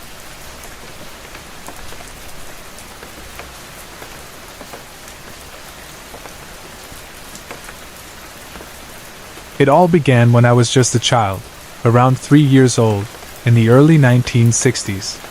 My mother, brother, and I lived in a rural area of Washington state, where our nearest church was about 5 miles away. My mother had decided to attend a Sunday night church service. Since she didn't drive, she arranged for a babysitter to look after my brother and me while she went. I can't remember much from that night, being so young, but my brother, who was older, recounted it to me many times as we got older. He vividly remembered what happened, and his story never changed. My mother was attending the 7 p.m. service.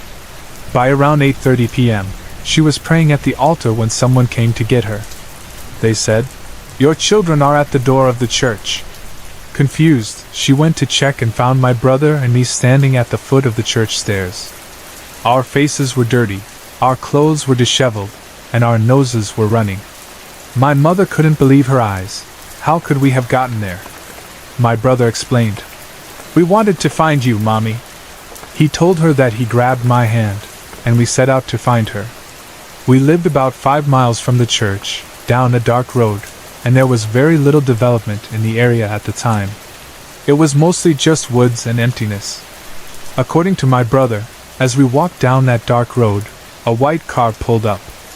A man, who they couldn't remember very clearly, asked them where they were going. My brother told him, "We're going to church to find my mommy." The man didn't ask any further questions, just told us to get in the car, and he would take us to the church. We climbed into the car, and the man drove us right to the front steps. He told us to go inside, and that we would find our mother waiting for us. What's even stranger is that my brother said the man didn't speak to them again. He didn't give his name, or say anything else during the drive. And when my brother tried to get a good look at him, he said the man's face was always obscured, either averted or shadowed, as if he was intentionally hiding his features. When my mother heard this, she was beside herself with worry and disbelief. She immediately asked someone to take us back home, where we found the babysitter and her parents frantic.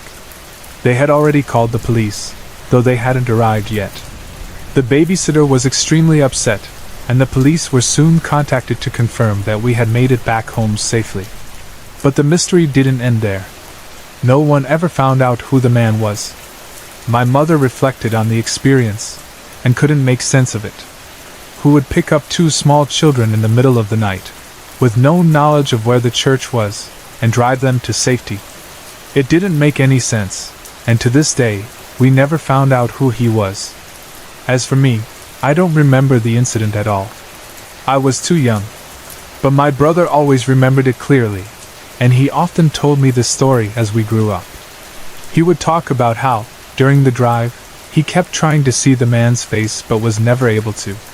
It was as if the man knew how to avoid being seen clearly, his features always hidden, whether by shadows or just the way he turned his head. This event happened during the 1960s. And even though we grew up to live normal lives, this encounter with the mysterious man has stayed with us. To this day, I still wonder, who was that man? Was he a guardian angel? A spirit? Or perhaps someone with knowledge beyond what we could comprehend at the time? I may never fully understand what happened that night, but my brother always believed the man was a protector of sorts, someone who guided us when we were lost. Though I have no memories of the event, I carry the story with me, and I still marvel at the mystery and the strange comfort it brings.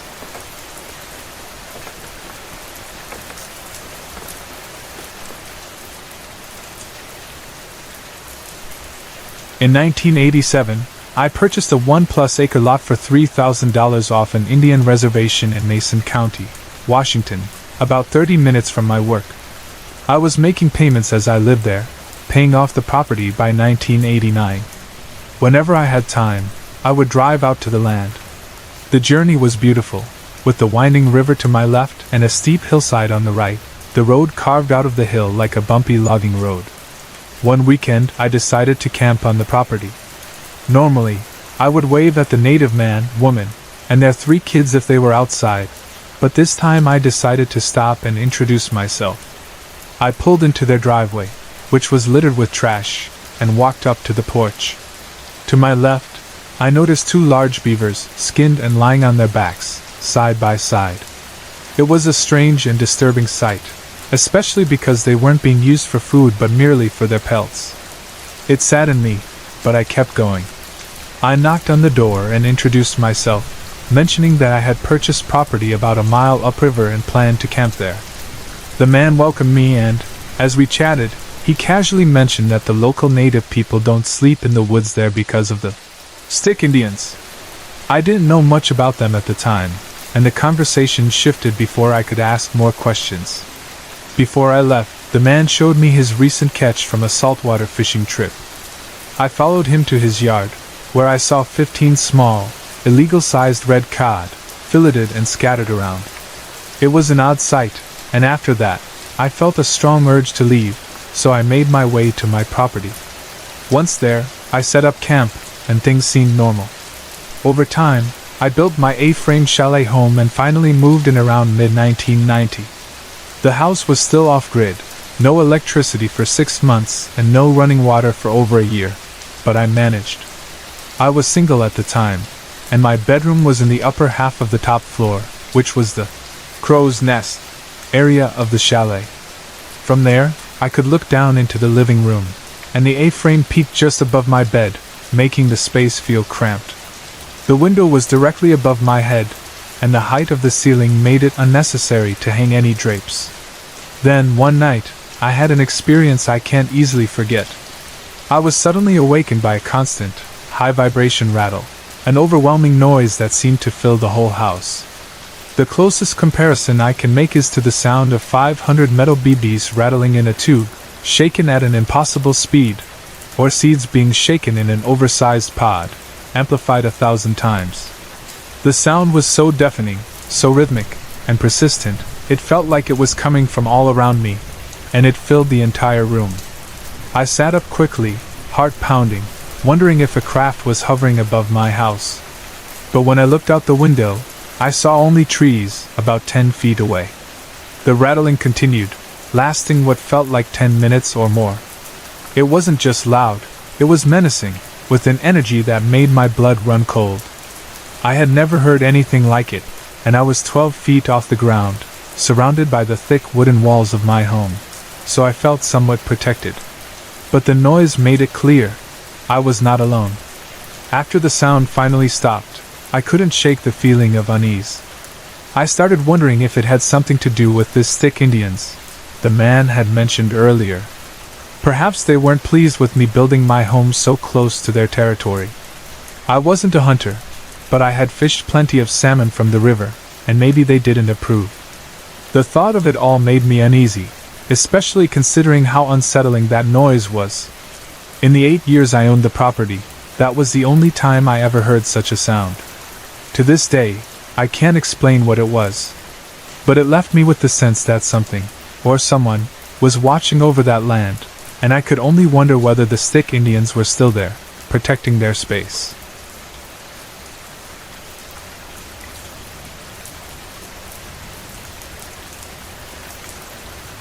It all began when my daughter was around 2 or 3 years old. We had recently moved into a house in the Pacific Northwest, and I still remember that day clearly. I had placed her in her crib for a nap, and as usual, I told her I wouldn't turn on the ceiling fan since it wasn't that warm. The only way to turn on the fan was by pulling the chain, which was high up, out of her reach. The switch by the door was also too far for her to reach while in her crib. After tucking her in, I walked out of the room. About an hour later, I passed by her room and noticed that the fan was on. Confused, I went in and saw that the switch was in the on position. I asked my daughter, half-jokingly, "Who turned the ceiling fan on?" She immediately replied, without hesitation, "Grandpa Breda." My heart skipped a beat. Grandpa Breda had passed away nearly 15 years before my daughter was born. She had never met him, only seen an old photo and heard occasional mentions of him. There was no way she could have known about him, yet she said it so matter-of-factly. I asked her again, but she remained firm in her answer, "Grandpa Breda." Over the next couple of years, this strange activity continued, and it only grew more unsettling. One evening, my wife and I were watching TV downstairs when we noticed our baby monitor lighting up, signaling noise coming from my daughter's room. We thought she might be crying, but when we turned up the volume, we realized she was having a full conversation. We heard her laughing, answering questions, and responding as if someone was talking to her. I rushed upstairs and asked her who she was talking to, and she calmly replied, "Carol." That's when we first learned about Carol. My daughter began describing her as a blonde girl, around the age of a teenager. Carol would walk through the walls of her room, which initially scared her, but she eventually described Carol as friendly, saying she meant no harm. Carol's story grew more detailed as time went on. She had a younger sister and brother who died in a fire, and her father was very mean. It was odd, because we couldn't find any information at the time that could explain these details, especially since my daughter hadn't been exposed to ghost stories or shows about the paranormal. One day, while we were hearing her talk to Carol again, I asked her if she could take a picture of Carol for me. She shrugged and said okay. I showed her how to use the camera, and a few moments later, I heard the familiar click of a photo being taken. When she came out, I asked her about the photo. The first one showed her room as usual, but the second one was nearly all white. I asked her about the photo, and she said, "That's when I asked Carol to appear." Carol would appear on and off until my daughter was around 10 or 11 years old. Throughout this time, Carol never frightened her, but there was another entity that did, the man in the top hat. This tall figure, described as a shadow with no features, would appear at the foot of my daughter's bed, staring at her. She would run out of her room screaming, terrified by this figure. The man in the top hat haunted her dreams and would sometimes appear when she was awake, causing her to be afraid to sleep in her own room for months at a time. One night, I had an astral projection experience. I was floating in a semi-conscious state, and I noticed a dark figure in my room. It was wearing some kind of hat, but I didn't get a clear look at it. I was too scared to stay, so I quickly left the room. On another occasion, my daughter was taking a shower when she noticed small handprints on the fogged-up mirror. She was certain they weren't hers, too small and distinct to belong to anyone in the house. The handprints appeared for about a week before they stopped, adding another layer of mystery to the activity in the house. By this point, we were seriously considering reaching out to a psychic medium, but we didn't have the funds to do so. Eventually, one day, my daughter and I were discussing the events we'd experienced, and I told her about the feeling I had when I saw the man in the top hat. She seemed unbothered by it now, but was still haunted by his presence.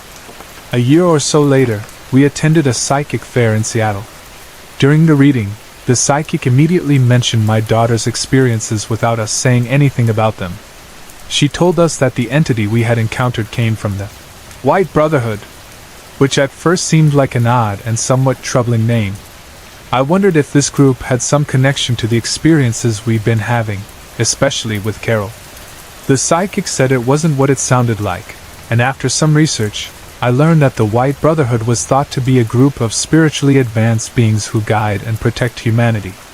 I began to wonder if the entity I encountered all those years ago was connected to Carol, or if it was one of the spirits from the White Brotherhood.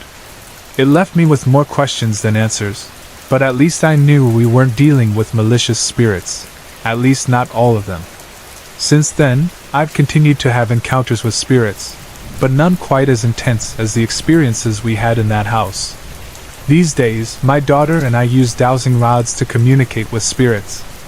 Through these sessions, we've learned that a teenage boy, who allegedly committed suicide in his late teens, is lingering in our home. My daughter has seen him in her dreams, and though we don't know exactly why he's here, we don't feel threatened by him. We've also asked the dowsing rods if Carol is my sister, and we received a definitive yes. While that makes sense, my sister would likely act as a guardian angel to her niece. The other details about Carol's life, such as the fire and her siblings, still leave me puzzled. But the most important thing is that my daughter now feels safe, and I hope that one day we'll learn more about these entities and what their presence in our lives truly means.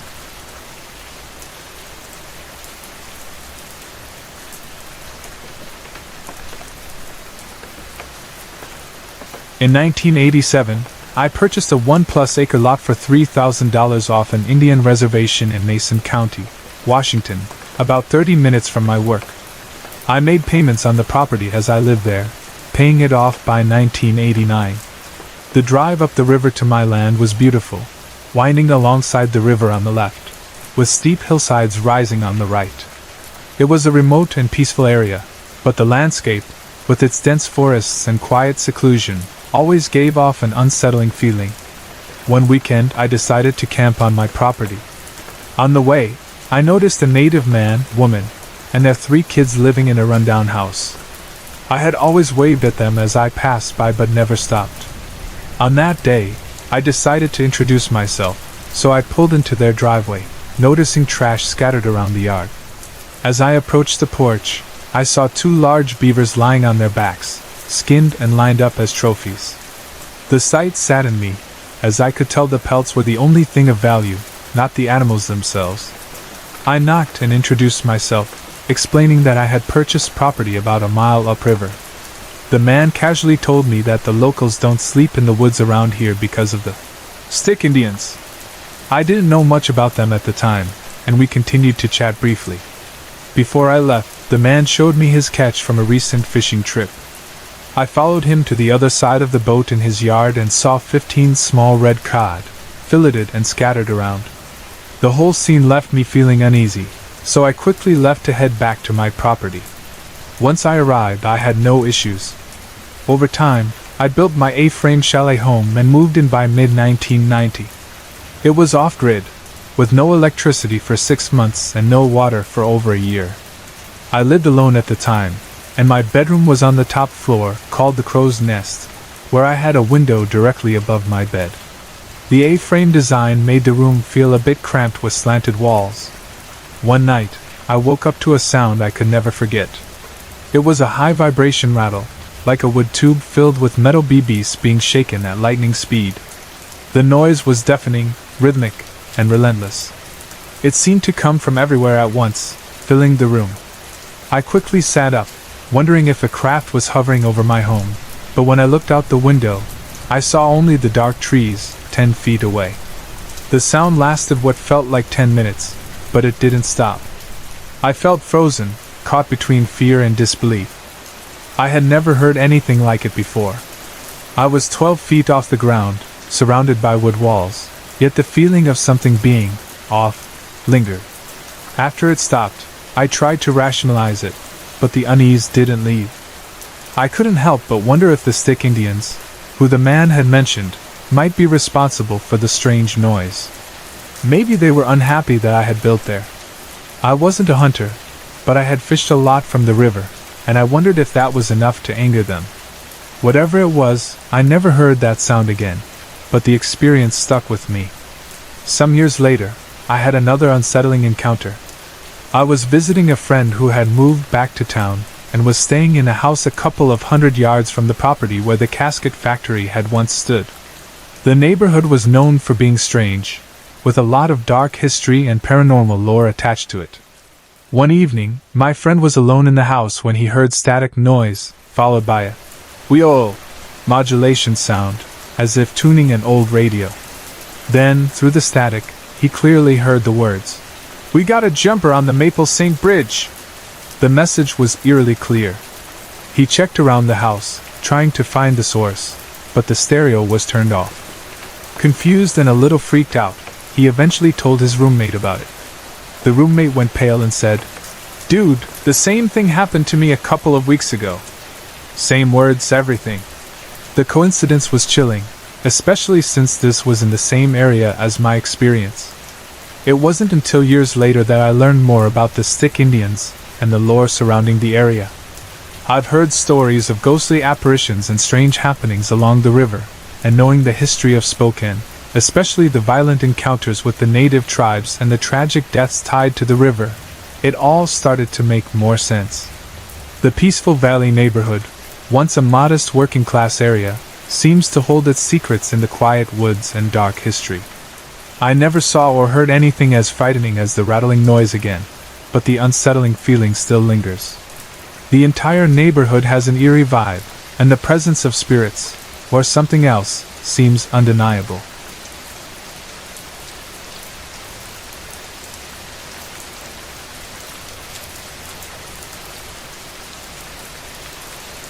I'm 22 now, and over the years, I've had a number of strange experiences that I can't explain. I thought it might be interesting to share a few of them because I know others have had similar things happen to them. I'm still on a quest for answers. I'll start when I was about 13. I was the oldest of 4 kids at the time, with 3 younger brothers and a baby sister. My room was in the basement of our house in Spokane, Washington. Our house was one of the oldest on the block, built in 1915. It used to be a farmhouse, and over the years, it had been remodeled and added onto. I was the only one living in the basement at that time. One day, I had 2 of my best friends over. We were sitting on a carpet on the cement floor of my room, talking and watching TV. The room was big, and we were sitting about 6 feet away from the door. It was dark except for the light from the TV, since I had my small windows covered. Out of nowhere, the TV turned off, plunging us into complete darkness. My friends freaked out a little, and I remember us all sitting there, laughing nervously in the dark. Then, something really strange happened. I was looking in the direction where one of my friends had been sitting, and suddenly, I saw a face appear out of the darkness. It was coming towards me slowly, glowing with a grayish-blue light. The face had a scraggly beard, sunken eyes, and it was staring right at me with an intense, emotionless gaze. There was no body, no neck, just a face. I was frozen with fear. I could barely tell my friends what I was seeing. As soon as they heard me, they bolted for the door, leaving the room and letting in some light. I was left alone, still terrified, and the face just disappeared without a trace. I never saw it again. After that, I couldn't sleep in that room for months, and I ended up moving to the top floor. But things didn't get any better there. When I was about 16, I was sitting against the wall under the windows in my new room, listening to music. I had just turned off the radio and was looking at the bookshelf in front of me. On top of the bookshelf, there was an empty soda can, sitting right next to the light switch. I wasn't paying much attention to it, but then, out of nowhere, the light switch flicked down by itself, making the room a little darker. I could still see fine with the sunlight coming through the windows, but it unnerved me. A moment later, the soda can suddenly crushed inward, like it was being squeezed tightly from both sides. It happened so fast. I heard the sound and saw it happen in seconds. I immediately ran out of the room and went to tell my family. I didn't touch the can at first, but later, when I worked up the courage to go back, I picked it up. It was still crushed, but I couldn't explain how it happened. When I told my mom, she said it was probably her mom, who had passed away 7 years earlier, trying to mess with us from the other side. My mom and her mother didn't have a good relationship, but I didn't really believe it was her. I started to wonder if it was the same entity I had seen in the basement. After that, I didn't sleep in my room for months. I felt like something was always watching me, and I didn't know how to handle it.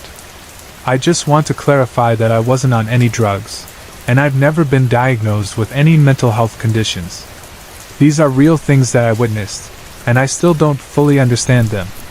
I haven't had any strange experiences recently, but sometimes when I'm alone, I still feel like something or someone is nearby. I definitely don't believe this life is the end.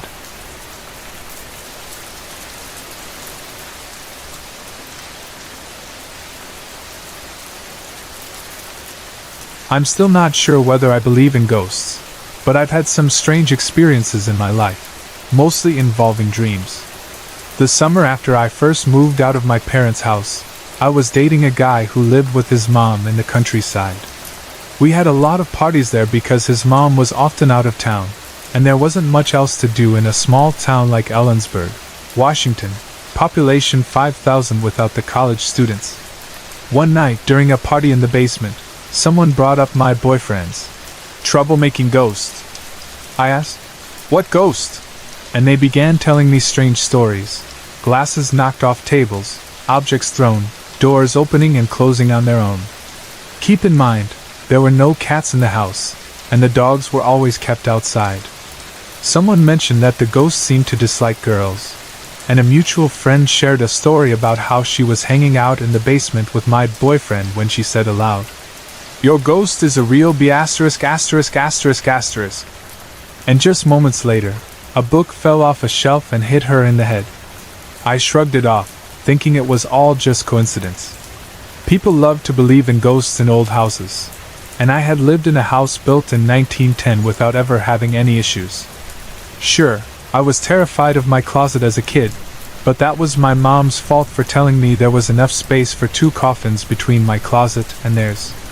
There were 2 rooms in my boyfriend's house that I never entered: his mom's room and the guest bedroom. The doors were always closed, and there was no real reason to go in either. A few nights after hearing about the ghost, I had a strange dream. I was in the guest bedroom, staring into an oval mirror with a slight patina. The face in the mirror wasn't mine. I picked up my coat from a lofted bed, and suddenly everything vanished. Next I was outside, behind a church, laughing and playing in the snow with my boyfriend.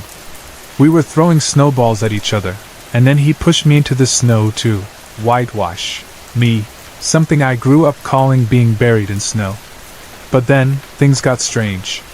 I was standing above myself and him, still wrestling. He covered her in snow, and when she turned to smile at me, I realized the ghost girl was in my body. I also faintly remember my boyfriend appearing in a soldier's uniform, though it's a bit unclear. This was more than 10 years ago, and I can only recall the feeling that the ghost woman saw him as someone from her past. I woke up in a cold sweat, trying to shake off the fear. I figured it was just a weird dream. Stupid ghost stories. The next morning, I told my boyfriend that I thought his ghost hated girls because she had a crush on him. "She?" he asked. "I saw her in a dream," I explained. I then asked if there was a mirror on the east wall of the guest bedroom. He said there was, an antique his mom had picked up years ago. I asked if the bed was lofted and if there was a tall wardrobe by the door. He confirmed everything. I insisted he show me the room immediately, convinced he was just messing with me. When he did, I saw that the room looked exactly like the one in my dream. There was no way I could have known the layout or what was in there. The door had never been left cracked open, and I certainly hadn't visited it in a drunken stupor. I was always the designated driver. I wasn't shocked by this, because it wasn't the first time I'd seen a location in a dream before actually being there. Because I've had experiences where I see things in my dreams before visiting them, I thought maybe I had visited that room in a previous dream and my brain just filled in the rest. But still, it was odd. I've had other dreams where I see my body inhabited by other spirits, or dreams where I'm in someone else's body. Often, I don't realize it until someone calls me by a different name, or I look into a mirror and see a face that isn't mine. Thankfully, these are just dreams, but they leave me with a lingering unease.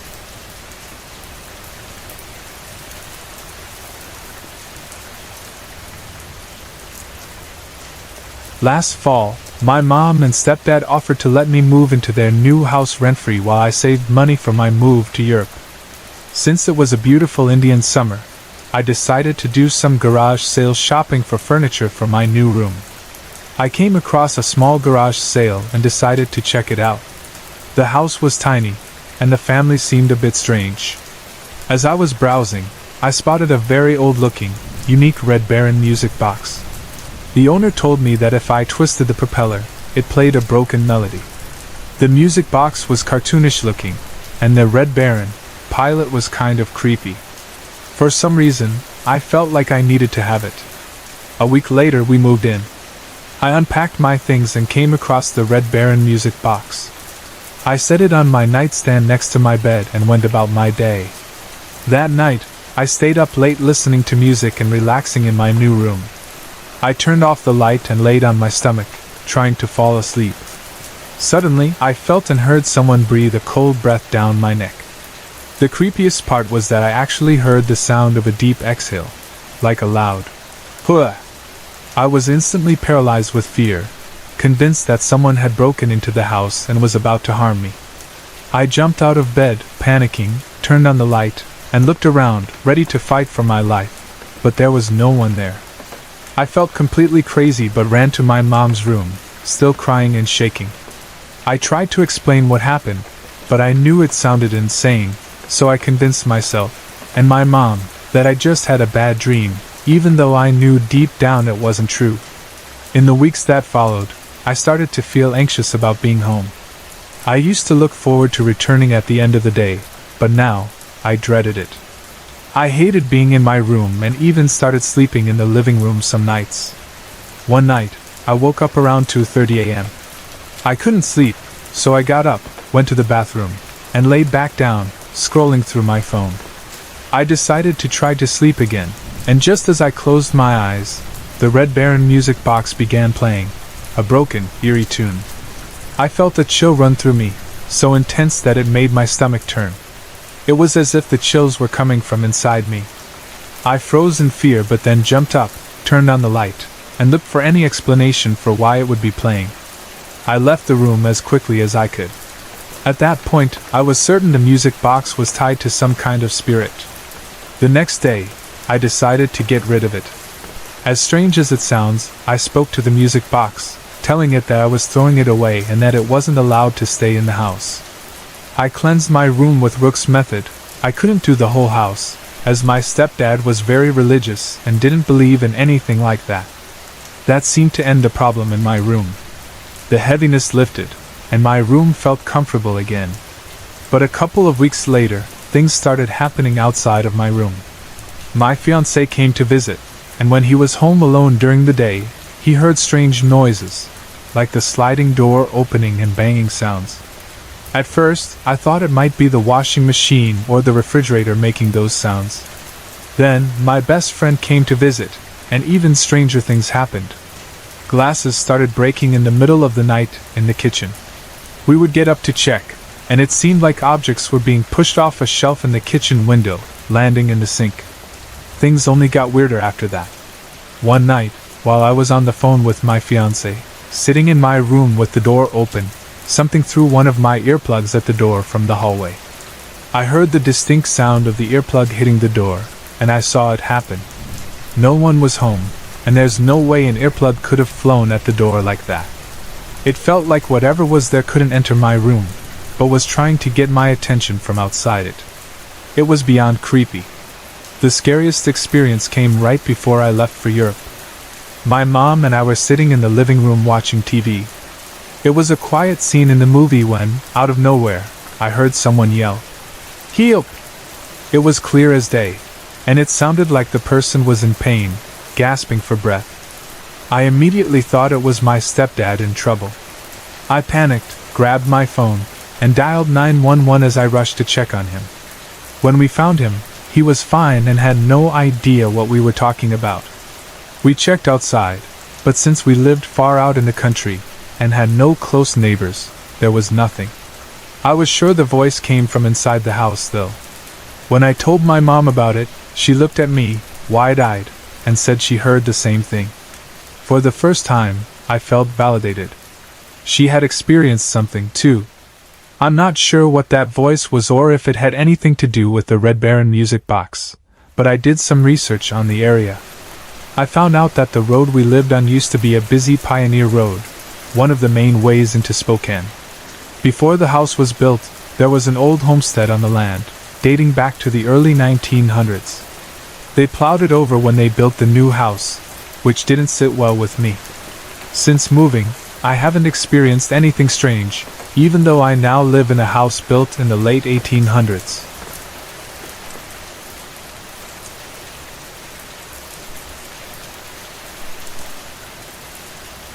I grew up in a large, two-story house built in the early 1900s that had been converted from apartments. I lived there with my parents and my sister. From as far back as I can remember, we all had strange experiences in that house. Some were more intense and frightening than others, but we all felt something was off. Things like footsteps upstairs when we knew no one was up there, or my mom's wind-up musical box playing on its own with the rows spinning, would happen regularly. Doors that were latched would slowly open by themselves, and most of the time, there was an overwhelming feeling that someone was watching us, even though we were alone. One particular thing I remember happened in a room upstairs, right above our living room. My father had a pool table set up there.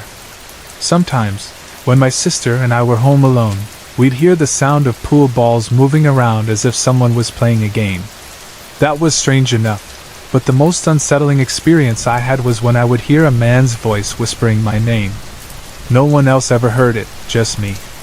We also had a dog, a Samoan named Samson, who was very much a part of our family.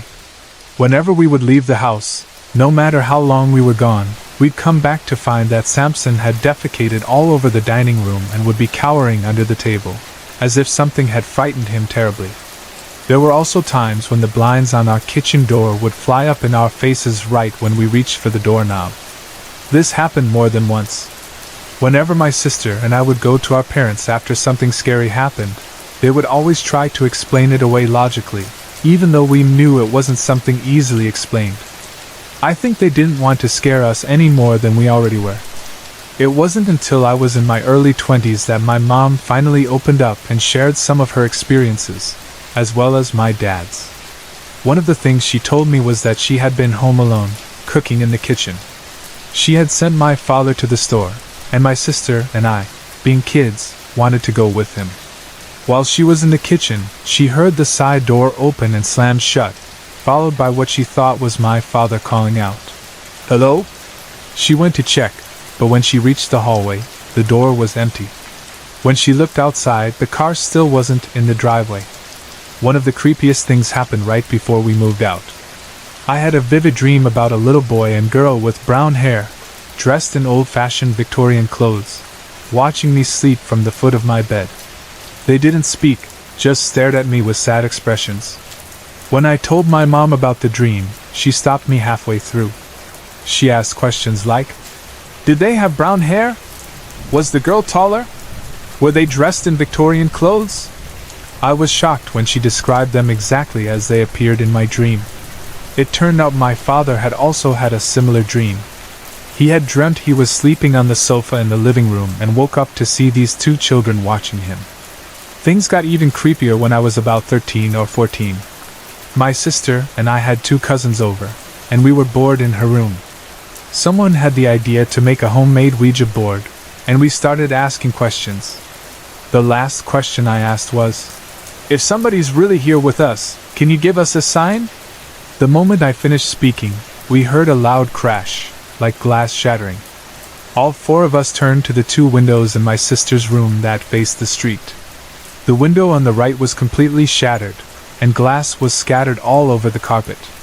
The strange thing was, the screen on the outside of the window was perfectly intact, and there was nothing on the ground outside. My dad went outside to investigate, but there was nothing there. He didn't believe our story and thought we'd broken the window ourselves, but the screen showed no signs of damage. After that incident, things in the house seemed to get darker and more intense. One day, when I was about 14, I came home from school early. I was alone for a couple of hours before my sister and parents got home. As I sat in the living room watching TV, I suddenly had this overwhelming feeling that I was being watched. It wasn't the usual feeling. This time, it felt like someone was right up in my face, staring at me with hatred. I was so scared that I ran out the front door and across the street to a neighbor's house without even bothering to close the door behind me.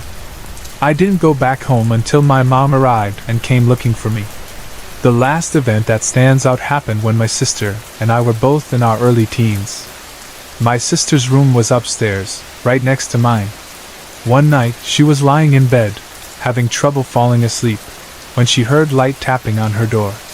She watched as the doorknob turned and the door slowly opened. She said there was a shadowy figure standing there. The figure turned and walked toward my parents' room. My sister thought it might have been one of our parents checking on her, so she got up to ask them if they had come upstairs. But when she reached their room, it was dark and empty. She ran downstairs and found them in the living room, watching TV. They told her they hadn't been upstairs. My sister was terrified and ended up sleeping in my room for the next couple of weeks. We eventually moved when I was 15, but a few months later, the house was set on fire after someone threw a Molotov cocktail through a window. I was honestly thankful for it. The whole experience still haunts me to this day. I've had nightmares about that house, and I often wonder what might have been going on there. I've wanted to research the house and the property for a long time, but I'm not sure how to go about it. Any tips on where to start would be greatly appreciated. Also, if anyone has theories on what could have been happening there, I'm open to hearing them. I still don't have answers, and it's something I can't shake.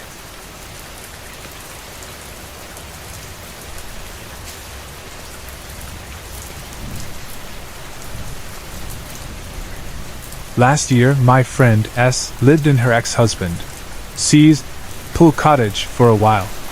She was between apartments, and he had a large property with extra space, so he kindly offered her the cottage. The property included a main house with a swimming pool, and the cottage had been used by their grown children when they came home in the summers. It was generous of C to offer the space to his ex-wife while it was available. S and her children had been telling me for months about the magical nature of the property that C had bought.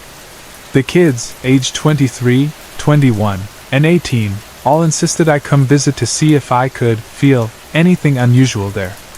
I'm known for being sensitive to spirits, so I was curious about their experiences. While S and her children didn't believe the land was haunted by a ghost, they were convinced it was inhabited by fairies or animal spirits. The middle daughter, for example, described seeing tiny lights flying out of a tree and into the bushes, with the sound of rustling leaves as the lights disappeared inside. We don't have fireflies in this state, by the way. She also experienced tapping on all the windows of the sunroom where she used to sleep, tapping that moved from one window to the next, completely surrounding the room. She claimed she could see an animal-like spirit responsible for the tapping but couldn't describe it in much detail. This definitely piqued my interest, but I didn't want to get too involved with what they had seen. I just wanted to share what they had told me. The property is about 10 to 15 acres on a hill above our town in eastern Washington. It was originally purchased for apple crops, but the orchard was long gone. Large metal gates open to a long, tree-lined driveway that leads up to the main house. Built in 1942, the house is a large, average 3-bedroom home with an in-ground pool. The backyard is stunning. There's a 2-level pond filled with water lilies and surrounded by moss-covered stones. Every kind of plant you can imagine from the area has been planted around the house. The original owners clearly spent a lot of money on landscaping. There's also an old greenhouse, covered in vines still scattered with garden tools and pots. See, the new owner doesn't enjoy gardening, so he does his best to maintain the property, but it's a huge task. The landscape around the house is stunning but hard to maintain. As you move further from the house, the landscaping becomes mind-boggling. Flower beds, islands of trees and shrubs, and groves of aspen and birch trees fill the area. There's even a huge grape-growing area bordered by islands of fir trees. There are probably around 50 of these landscaped islands scattered throughout the land. It reminds me of the Winchester house, the continuous flower beds, always growing, like the owners were trying to keep something at bay. About 50 feet from the main house stands the Pull Cottage, a charming little one-bedroom house with a back porch converted into a sunroom/bedroom. My first visit to the property was brief. I couldn't stay long, but I wanted to at least get out of the car and explore a little. I was immediately drawn to a giant tree covered in ivy that stands over the cottage. This tree must be over 100 years old. Its shape is like a goblet, with branches that reach out and up around an open space in the middle, almost like the tree is protecting or cupping that area. The energy from the tree felt regal. I didn't sense anything negative, just that the tree seemed to be in charge of the property.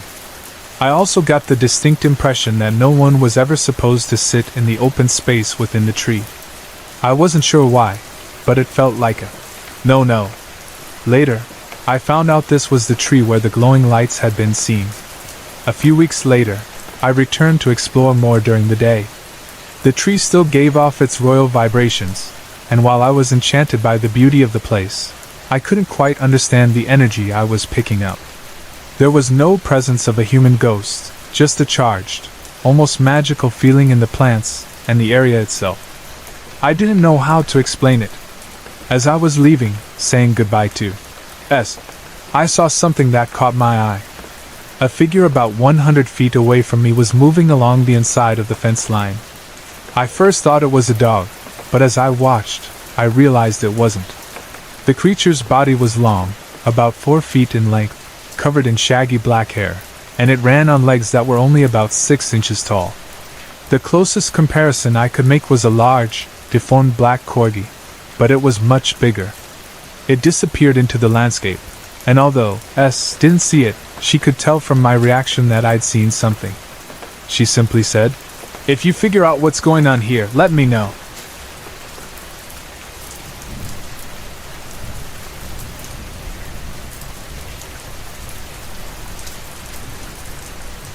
I was about 12 years old, and home alone. My sister had gone to a friend's house, my parents were out, and my grandparents were at a wedding in Green Bay. I was in my room, browsing the internet, looking for ghost stories to share with my friends. My bedroom was at the end of the upstairs hallway, next to the bathroom. If you walked out of my room, across the hall was a guest room, always kept shut because one of our 3 cats liked to sneak in and stay there for days. Next to those 2 rooms, at the end of the hall, was a bathroom, which I avoided because there were always spiders in it. To the left of my room was my sister's bedroom, and to the left of the guest room was the office. After those rooms, there were stairs that led to the lower level of the house. Upstairs was my grandparents' bedroom, a bathroom, and one of the 2 basements. The living room was next to their bedroom, with the kitchen just past that. The dining room was through the kitchen, and on the left of the dining room was the other basement, where my parents' room, laundry room, and storage rooms were located. There were 2 doors in the dining room and 1 in the living room, which was always kept locked. Now, back to the story. I was in my room when I heard the doorbell ring. I went downstairs to the dining room to check, but no one was there. I locked the door again, checked the other 2 doors to be sure, and went back up to my room. About 10 minutes later, I heard footsteps in the hallway right outside my room. I got up to check, but again, no one was there. I thought it might be one of my cats, so I went back to my room. After another 10 minutes, the footsteps started again. This time, I could tell they were human footsteps, not the sound of paws. I looked outside my door and saw nothing. I checked the guest room, and the door was open, even though I had closed it earlier. Feeling a little foolish, I went inside to see if the cat had gotten in when I was in there earlier. But the room was empty, so I closed the door and checked the bathroom. Still nothing. I checked every room in the house, including the basements, but there was no one around. All my cats were asleep on the couch in the basement, so I knew they weren't the ones making the noise. I went back to my room, but as I was entering, I noticed the guest room door was open again, even though I had just closed it. This kept happening all night while I was alone. I never saw anything or anyone, but I could definitely feel that something was there, in the air. A couple of years later, after we moved out, I went to visit my grandparents. I still heard footsteps sometimes, and the guest room door was always open, just like it had been before.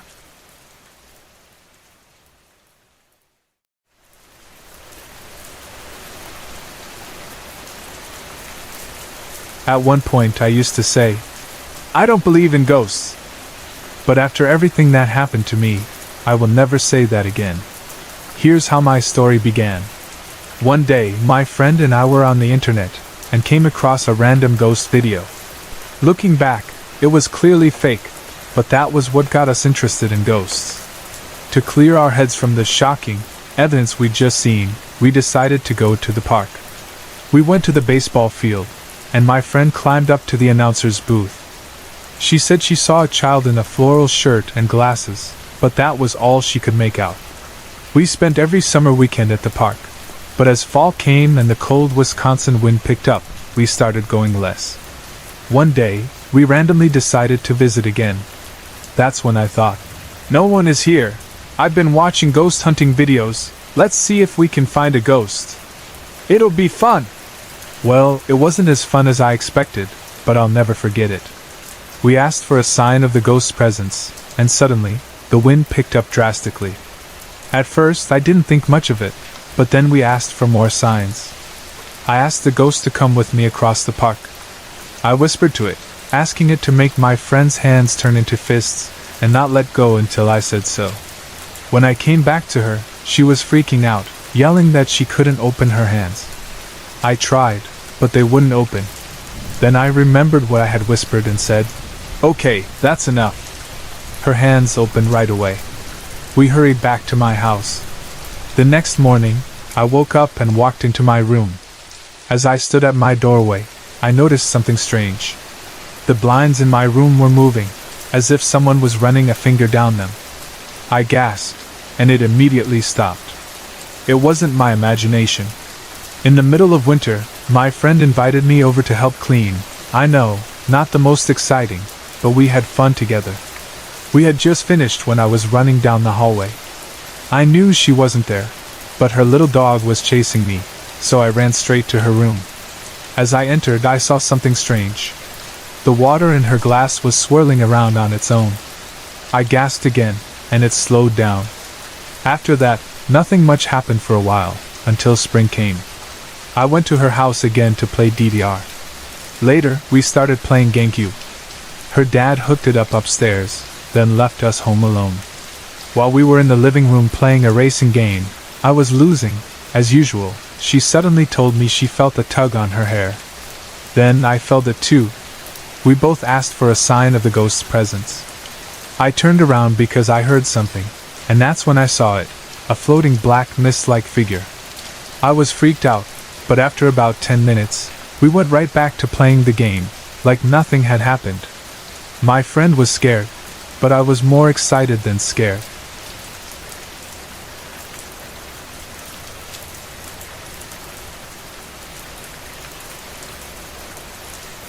This is the story of my first and most frightening encounter with the paranormal.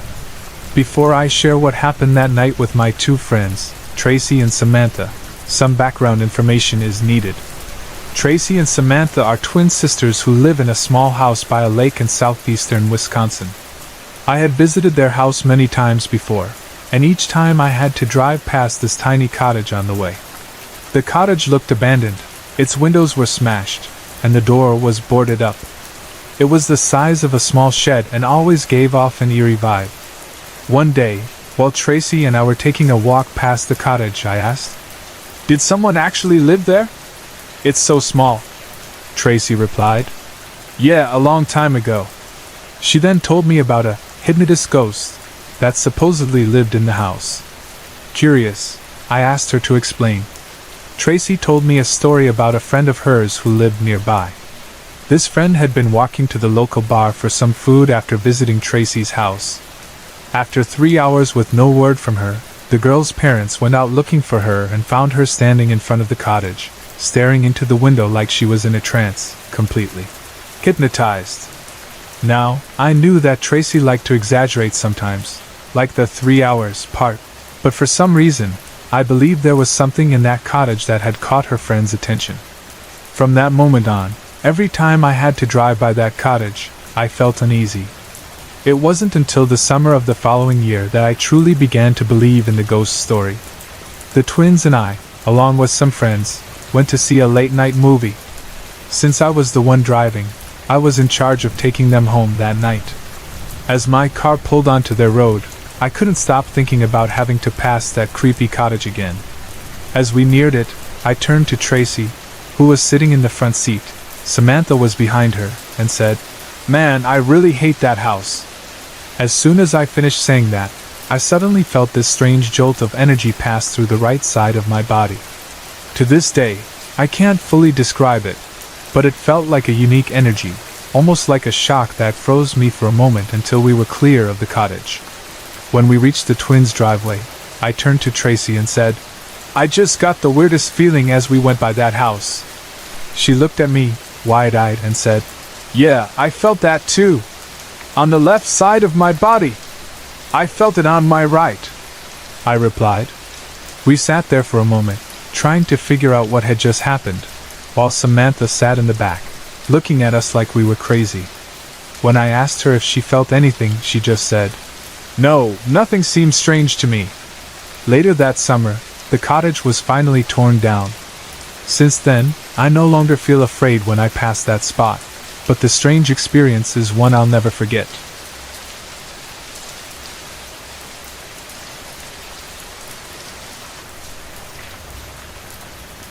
My family moved to a house just 2 blocks from Riverside Park in Wausau, Wisconsin, in 1989, right before I was about to start 2nd grade. The park was close by, so my friends and I spent most of our summer there playing tag, fishing, and riding bikes. There's a bridge that connects the main park to another section called Fern's Island, named for the area surrounded by water. The water is jet black, either polluted or just creepy. The kids in the neighborhood avoided that part of the park because it was known as the most haunted area. The local story goes like this. Hundreds of years ago, a witch lived in the park. One day, a boy was fishing near the river and fell in, drowning. The townspeople blamed the witch and burned down her hut. This led to a bloody battle between the witch and the townspeople. Bodies were thrown into the river, and when the battle ended, the townspeople buried the dead and left the area. The witch disappeared, but her spirit is said to still haunt the park. I've never tried to confirm if this story is true, but that's how it was told. One night, my cousins and their friends were hanging out in the Riverside parking lot. The only light was from the headlights of their cars since all the park lights were out. The park had once been overrun by gang members, and the city had basically stopped maintaining it. While they were talking, they suddenly heard slurping sounds and splashing water. They looked toward the river and saw a dark figure hunched over, like it was peeling something and eating it. The figure turned around, and its red eyes locked onto them. The group quickly jumped into their cars and drove off, never looking back. They told my dad what happened, and the next morning he went to investigate. He found open crayfish shells and a decaying fish on the riverbank, but nothing else unusual.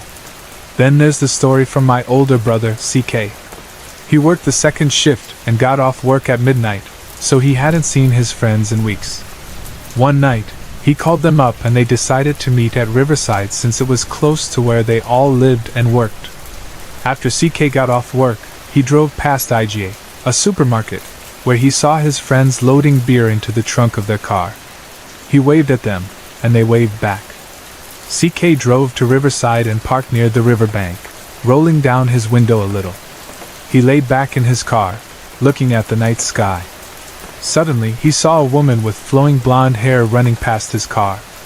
She stopped at his window and tapped on it. CK rolled it down and asked what she wanted. The woman's clothes were ripped, and her hair was messy. She was crying and seemed frantic. She told CK, "Everyone's dying, you have to help me. An old witch is down there, she's killing everyone, she killed my family, it's so bloody down there." She then wiggled her fingers toward him. Thinking she was just a troubled person, CK quickly rolled the window up. The woman jumped back, and CK backed out of the parking lot. Just as he was doing this, his friends arrived and drove into the lot. The woman walked in between their cars as they passed. CK rushed over to his friends and asked, "Did you see her? Tell me you saw her." His friends looked confused and said, "Who?" "The woman. She ran right between our cars," CK explained. "We didn't see anyone," his friends replied. Then CK asked, "What took you so long? You were just at IGA. It only takes 2 minutes to get here." His friends looked at each other and said, "We were never at IGA. We came from the east side. We had to pick up some stuff at my house." CK and his friends were stunned. They left the park that night, and from then on, they never met up at Riverside again.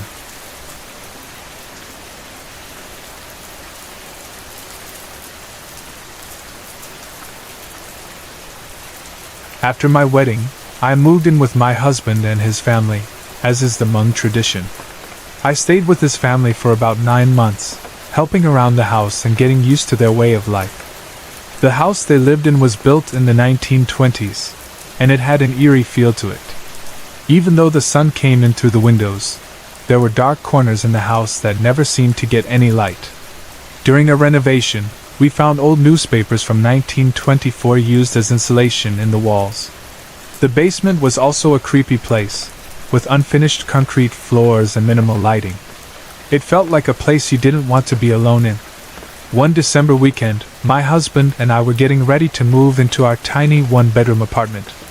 His parents and most of his siblings were away at a wedding, so it was just the 4 of us left at the house: my husband, his younger brother, his 4-year-old sister Heidi, and me.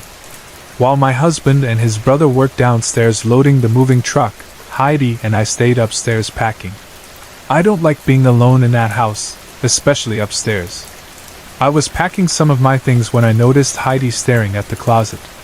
I thought she was interested in playing dress-up, so I pulled out a few of my old party dresses for her to try on. But she didn't even look at them. She was still focused on the closet. I was starting to get concerned, so I sat down between her and the closet, trying to distract her by focusing on the TV. Every few minutes, Heidi would lean over me and continue staring at the closet. "What's going on?" I asked her. "Nothing," she replied.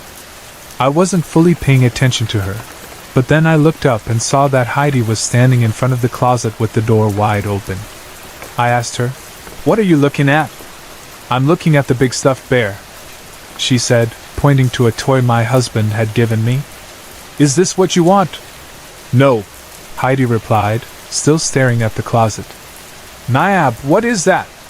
Confused, I looked around the closet but didn't see anything out of the ordinary, just some clothes, shoes, and stuffed animals I was going to donate.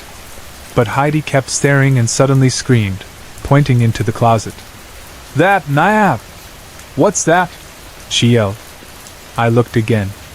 I couldn't see anything unusual. "I don't see what you're looking at," I said. But then Heidi started jumping up and down, her eyes wide in fear. She was terrified. "It's a boy. He's as tall as I am." "Who is he? What is he doing in your closet?" she asked, still staring. "What boy?" I asked, but I couldn't see anything. That's when I realized Heidi was seeing something I couldn't. Something was in that closet, but only Heidi could see it. I screamed, grabbed Heidi, and ran downstairs. Even though I didn't see anything, I was still scared. When we joined my husband and his brother downstairs, Heidi was giggling. I told my husband what had happened, and he asked Heidi what she had seen. "I saw a boy sitting in Niab's closet," Heidi explained. "He was as tall as me, and he kept looking at me. I tried to talk to him, but he couldn't talk back. It was so funny because Niab was so scared." I was relieved that Heidi found it amusing, though I couldn't shake the image of her pale face and wide eyes when she saw the boy.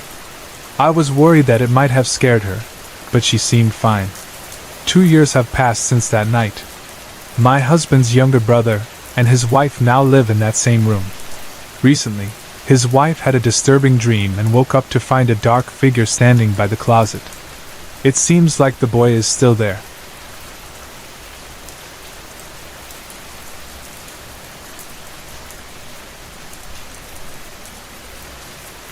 Hey everyone, my name is Dustin, and I'm new to this.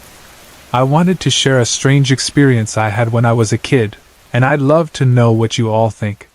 First off, I don't claim to have any psychic abilities or anything special like that, but I've definitely had a paranormal encounter that still confuses me to this day. When I was 8 years old, I lived in a small blue trailer. I was generally comfortable there, but something about the place at night felt off. I was a scared child, always having nightmares. I dreaded going to bed and would try to stay up late, watching TV in my room until I eventually fell asleep. Some nights, I stayed up the entire night just to avoid the fear of nightmares. But there was something different about this trailer at night. It wasn't just the usual fear of the dark, it felt like there was something more. My room was at the end of a long, narrow hallway that led to the living room, and the darkness in that hallway always seemed deeper than it should have been. One night, I was staring down that hallway, for reasons I still don't understand. Maybe it was fear, maybe curiosity, but I couldn't look away. As I focused, I saw something. It wasn't clear at first, but I could make out a figure, a reddish-orange shape, made up of what looked like dots, walking slowly toward me. It was like a man's figure, but blurry and dotted with those strange colors. This wasn't a one-time thing. Over the course of a few months, I saw this figure 4 times, always spaced a few weeks apart. Every time I saw it, the hair on the back of my neck would stand up. I'd feel a chill run down my spine, and I'd be scared out of my mind. In those moments, I'd close my eyes, panic, and run straight through the figure to my parents' bedroom. I never told them, though. I figured they wouldn't believe me, and I thought I was just imagining things. The last time I saw it was the most memorable. As usual, I tried to run to my parents' room, but this time, I tripped right over the figure. I remember feeling like I was almost past it, but when I tried to get up, I couldn't move. It felt like something was holding me down, even though I wasn't being touched. Maybe it was fear, but it felt real. It took a few moments before I could get up and finally run to my parents' room. After that, it stopped happening. I never saw the figure again. I started sleeping with my door shut tightly, and I never looked down that hallway again. The fear was enough that the experience faded away, but to this day, I still wonder about it. Has anyone else ever seen a figure like that? A man made of reddish-orange dots? I've never heard of anything like it before. Also, has anyone else experienced nightmares when living in a haunted house? After the trailer, we moved into one of the oldest houses in town, and it seemed to be haunted too. I would hear footsteps and strange noises, and my mom even said she saw a man standing at the door one night. I continued to have nightmares, but this time they were only in the upstairs part of the house or the basement. In those nightmares, I would walk through the house, and then something would grab me out of nowhere. I would hear voices and screaming. It was terrifying. But it never happened on the first floor, where I always felt safest. In fact, I ended up sleeping in the living room for a long time, rather than in my own room.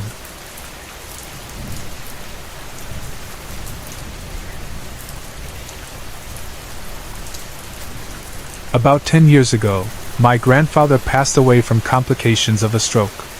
Before his death, the stroke left him unable to use the left side of his body, and he spent his final year living with family members, rotating between my house and my cousins. Because of the stroke, my grandfather sometimes had trouble controlling his urine and bowel movements, so we always kept a set of blankets and pillows reserved for him. After he passed, we packed up all his belongings and stored them in the basement. 2 years later, my brother-in-law and other family members came to visit us. My sister was in charge of finding enough blankets and pillows for the guests, so she went down to the basement. She didn't realize that the blankets she retrieved belonged to my grandfather, and she gave them to my brother-in-law to use. That night, my brother-in-law slept on the sofa in the living room. The next morning, when I woke up around 7 a.m., I noticed he was already awake. I asked him, "Did you sleep well?" And he replied, "Not really." He told me that he slept okay until around 4 or 5 a.m. when he was woken up by slight knocking and rubbing sounds coming from the doors to the bedrooms. My house is a ranch, and the bedrooms are attached by a hallway just in front of the living room. The rubbing started at the farthest bedroom door down the hall, and at first, he ignored it. But then it moved to the next bedroom door, and he began to feel uneasy. Finally, it reached the bedroom door right in front of the living room. As the sunrise was just starting to light up the room, my brother-in-law said he could see the living room clearly. What he saw next would forever change his view on ghosts. Standing in the hallway, looking directly at him, was an old man he didn't recognize. He tried to move but felt like his body was heavy and weak. When he tried to yell, all that came out were whispers. Even though he tried to convince himself it was just a shadow, deep down he knew what it was. The old man then walked into the living room, coming closer to where my brother-in-law was sleeping. He stood right next to him, and my brother-in-law suddenly felt his head being gently lifted, as if something invisible was tugging at his pillow. At that moment, my brother-in-law screamed inside his head, though all that came out were strange grunts. Another family member, who was sleeping on the other sofa, heard the noises and called out to check if he was okay. At that exact moment, the pressure lifting my brother-in-law's head vanished, and the old man standing beside him seemed to dissolve into thin air. My brother-in-law remembers everything clearly. He recalls seeing the other family member getting up and calling out to him. Later, I showed him our family photo album, and he pointed to a picture of my grandfather. My brother-in-law had never met my grandfather when he was alive, but he confirmed that the old man he saw in the hallway was my grandfather. Ever since that night, my brother-in-law refuses to spend another night in my house. I feel bad for what happened to him, and also feel guilty that he had to experience that. It's strange to think that my grandfather, even after passing, may still have some presence in the house, especially with the blankets and pillows he once used.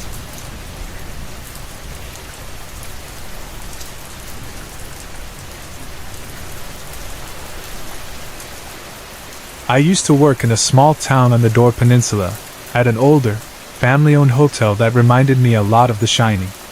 I absolutely loved it there. The hotel was big, old, and beautiful, though it was in the process of being updated since it had fallen into some disrepair. The office where I worked was small, divided into two parts, and it was located just a little ways from the entrance. You had to turn a corner to get to the desk where I sat. At first, it started with little things. I'd hear footsteps on the carpet, and I'd get up to greet the person, but no one would ever reach the desk. Strangely, people could also walk right up to the desk without me hearing them approach. I didn't think much of it at the time. Over time, I got used to being the only one in the building at times. I wasn't thrilled about it, but I adjusted. Our head groundskeeper had a habit of sneaking up on me. He'd open the office door, which was usually just beside me, and watched me jump a foot out of my chair. He found it hilarious. Then, one day, I heard my name being called. My first thought was that it was him playing a trick. I immediately walked out of the office and checked around the hallways, looking for him, but there was no one. I went back to my desk, sat down, and tried to get back to reading my book. But then I heard it again, a soft whisper of my name. This time, I was out of the chair in a flash, running around, searching for him. But again, I found no one. When I confronted him later, he said he had been out on the greens, tending to the golf course. Next, I was helping the housekeeping staff, as they had a couple of no-shows that day. I offered to strip the rooms closest to my office. I went into the first room, did everything I was supposed to, but realized I had missed something. So, I moved on to the next room, across the hall. As I was going about my work, I suddenly heard a man's voice clearly say, "Get out!" I froze, thinking it was just someone playing a trick on me for actually working, since I rarely helped with housekeeping. But when I stepped out of the room to look around, there was no one near. I even checked out the window to see if someone was outside. I went back in to continue, but as I was emptying the coffee pot basket, I heard it again, just as clearly. "Get out!" I immediately walked out, found the head housekeeper, and told her what had happened. I told her I was done helping for the day. She reassured me that her staff had never had any issues with that room. But later, when I asked around, I learned from former employees that the room I was in used to be the sleeping quarters of the former manager. After being relieved of his duties, he moved into an apartment off the property and drank himself to death. Another time, I was in the kitchen, pulling things out of the fridge for breakfast. I had set the items on a large work table when, across the room, a gallon-sized mayo container filled with metal utensils suddenly flew off the shelf and landed in the middle of the floor. I froze, staring at it for a moment, then quickly left the utensils where they were, ran the items downstairs as fast as I could, and didn't go back upstairs until other employees were around. Later, I picked up the utensils and placed them by the sink to be washed. There are other stories, too, shared by other employees, passed down over the years. We're still trying to figure out who, or what, might be haunting the hotel. Could it be the former owner, who was a very strict man and liked things done a certain way? Maybe he's come back to inspect the work. Or perhaps the manager, who never wanted to leave, is still lingering around? Some even wonder if it could be a guest who loved the hotel so much, they decided to stay for eternity.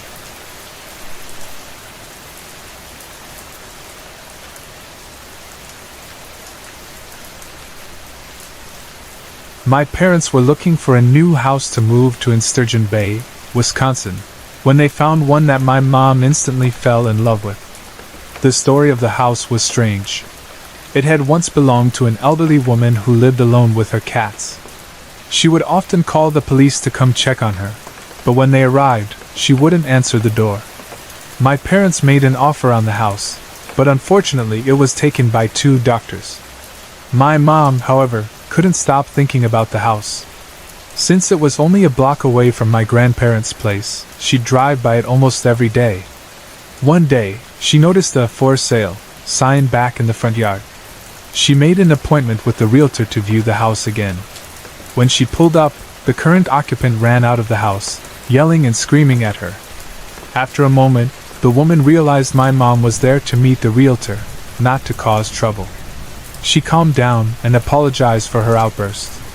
She explained that something in the house had been driving her dogs crazy. They'd constantly growl and snarl at nothing, which, combined with other strange happenings, made her and her partner decide to move. When my parents finally moved in, they discovered that the doctors who had previously lived there had started remodeling the kitchen. My mom believed this might have been what upset the elderly woman, Mrs. Maples, and caused her to act out toward the previous owners. Once we moved in, things started to get strange almost immediately. My mom couldn't wait to stay there, even before the beds were set up. One night, she slept on the couch in the living room, and she began to hear music coming from upstairs, from the landing. After searching the house, she traced the sound to a box of Precious Moments figurines. At the bottom of the box was a musical figurine that had somehow been turned on. No one had opened the box since my mom was the only one in the house at the time. Mrs. Maple seemed to enjoy playing little pranks on my family. My grandmother used to come over to help my mom clean the house every day, and sometimes when she would come in, strange things would happen. Once, while my grandma was cleaning in a small room where my mom had some things stored, the stereo turned on by itself. "Walking After Midnight" by Patsy Cline began playing. At first, Grandma thought one of the grandkids had played a prank on her, but when she checked on them, they were both fast asleep. She said that she jokingly told Mrs. Maples, "I don't mind the music, as long as it's good stuff." They seemed to get along well, with Mrs. Maples even rocking in an old chair while Grandma cleaned. My dad wasn't as amused by the presence of Mrs. Maples. He was always a little nervous, wondering if she would scare him while he was moving around the house. If he was going upstairs, he would ask her to stay downstairs, and if he was downstairs, he'd ask her to stay upstairs. It seemed like Mrs. Maples had a bit of a mischievous side, too. The house was always left unlocked, in case anyone stopped by, and people frequently came and went. One day, some of my brother's friends knocked on the door, and an older woman's voice called out, "Come in." Assuming it was my grandmother, they walked inside and looked all around the house, but found no one home. One of the most memorable pranks Mrs. Maples played was when my grandmother called the house one evening. An older woman answered the phone and told her that my mom wasn't there. When my grandmother asked who she was speaking to, the woman replied, "Mrs. Maples." Confused, my grandmother hung up and began yelling at my grandfather about the strange call. My grandfather, calm as ever, told her to call back and give them a piece of her mind.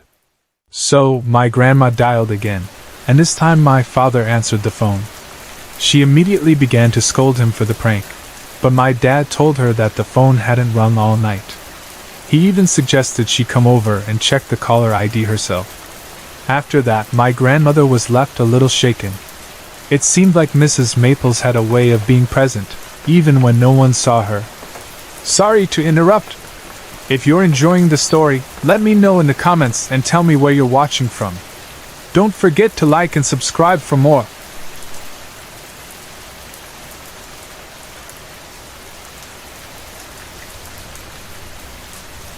We moved into a quiet little ranch-style house on a peaceful street in a residential neighborhood. From the very moment we arrived, it felt like the house had a mind of its own. The first weekend, my mother spent the night alone in the house. She slept on the living room floor since we hadn't moved in any furniture yet. She says that night, she kept hearing a strange clicking sound coming from the walls. She couldn't figure out what it was, but a ticking noise in the living room wall? It kept her awake. She began moving boxes in that weekend. While she was unpacking my brother's clothes in his dresser, she heard a violent rattle behind her. She turned around slowly, only to see his closet door shaking violently, on its own. It was summer, and we were still getting to know our new neighborhood. My brother and I decided to explore the entire house, discovering every nook and cranny. It didn't take long for us to realize that this house wasn't just old, it had a bizarre, unsettling personality all its own. My first impression of the basement was that it reeked of something I couldn't quite place, just a putrid smell that made me uncomfortable. I hated that basement. There was a room at the back of the basement, right under my bedroom, and it gave me the creeps. While exploring, we found a boarded-up shower in the bathroom. Being the curious kids we were, we pried it open, only to find no bodies, just a lot of living spiders. As we were investigating, we began to hear noises upstairs, voices and footsteps. We assumed there were intruders in the house and rushed upstairs to catch them, but there was no one. It was odd. We continued exploring, especially my brother's closet, which quickly became a creepy spot. It was deep and square, with shelving on both sides, and always seemed darker than the rest of the house. We were looking for toys when, out of nowhere, both of us felt a sudden chill. We bolted out of that closet as fast as we could, either of us saying a word about why we were so frightened. Once in the living room, we both admitted it. The closet had a presence. There was something in there, something not human, and certainly not visible. Then we heard the voices again. We thought maybe the intruders had returned and snuck downstairs. We grabbed our toy weapons and cautiously went down to investigate. "Hello?" we called. Silence. We searched the basement and found nothing. But as soon as we checked upstairs again, we heard the voices, this time from above. We checked both floors several times, but eventually, we froze in fear, too scared to go back upstairs to investigate further. We hid behind the basement bar until my mother got home. As soon as we heard her car, we ran upstairs to tell her what had happened. She looked at us a little strangely, but then said, "I believe you. Just make sure you keep the doors and windows locked, so no one can kidnap you." I reminded her. "It's hard for a ghost to rob someone." We thought it was funny at the time, but the unease remained.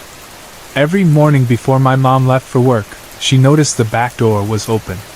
She asked us why we kept opening it at night. Neither of us had, and yet the door, across from my bedroom and near the basement, would always be wide open. Could it be the ghost coming home drunk after a long night of wandering the streets?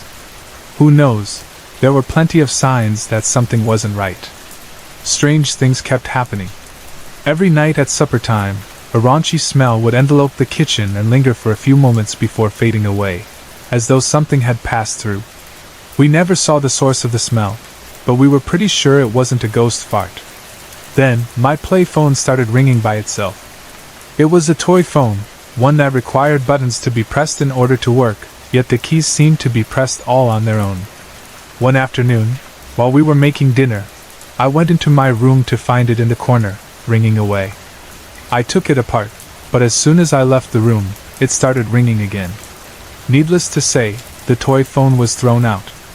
After that, the doorbell started ringing on its own, specifically the back doorbell.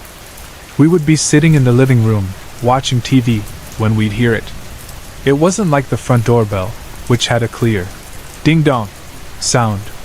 The back doorbell would ring once with a single ding, or sometimes repeatedly, like ding ding ding ding. It was annoying, especially when no one was at the door. At first, we thought it was neighbors playing a prank, but it was hard to believe they could hide so quickly. As fall set in, things changed again. The heaters, which were run by a water heater in the basement, started making strange noises. They would gurgle before blowing out heat, but they never seemed to work like normal electric heaters. The vents would make rattling sounds, so we had the landlord check them.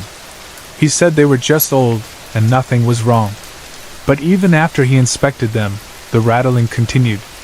One night, while I was in my room, I heard a girl's voice coming from my closet. I couldn't understand what she was saying, but it was clear she was in my room. That was the start of something darker, something I couldn't shake. My brother began having nightmares, saying he couldn't sleep in his room anymore. He said something was keeping him awake in there. I, too, was disturbed by the voices in my room, and things were not looking good for the family. Then came the burning smell. It was everywhere, filling the house with the scent of burning rubber. We checked the entire house, but there was no source for it. The smell just wouldn't go away. As the weather got colder, our moods began to shift. There were nights when the house seemed to talk. We could hear things moving around, rattling in the walls, or footsteps pacing up and down the halls. It felt as though the house was taking turns with us, each of us experiencing something different. Things kept going missing, only to turn up in strange places. The doorbell continued ringing by itself, and we began to realize that it wasn't a prankster. There were no footprints in the snow, no sign of anyone running away. We knew the house was haunted, but we didn't fully grasp how bad it was until later. Then, one spring, the house was nearly set on fire by a mischievous prankster. My mom saw a black hooded figure grimacing at her on the corner of the house before she entered and discovered the disaster. Luckily, not much was damaged. That was the first year. And it was just the beginning. There's more to this story, and it only gets deeper.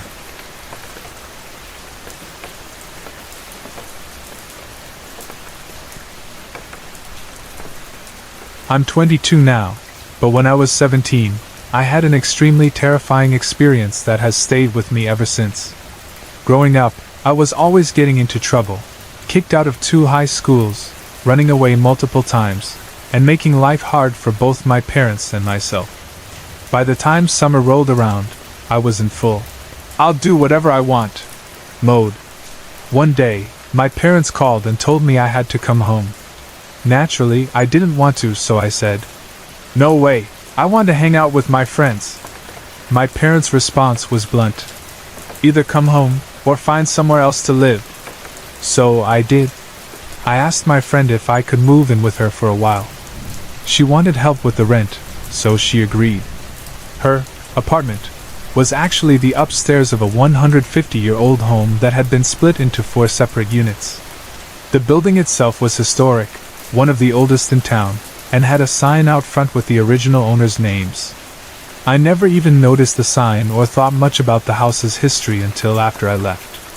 The apartment was spacious, and at the very back was the smallest of the 3 bedrooms. I claimed it as my own because it offered the most privacy. After a while, though, it kind of became the smoke room. The first couple of weeks there were fun. We threw a couple of parties and everything seemed fine. But after a while, things started to feel off. I remember walking home from work, and every time I entered the house, something didn't feel right. My friend would often be gone when I came in, and as I made my way up the wooden stairs to our apartment, I would always get this eerie feeling. Every time I reached the door, the hair on the back of my neck would stand up. It felt like something on the other side of that door didn't want me there. though nothing had happened to make me feel this way. But still, I'd go inside because I had nowhere else to go.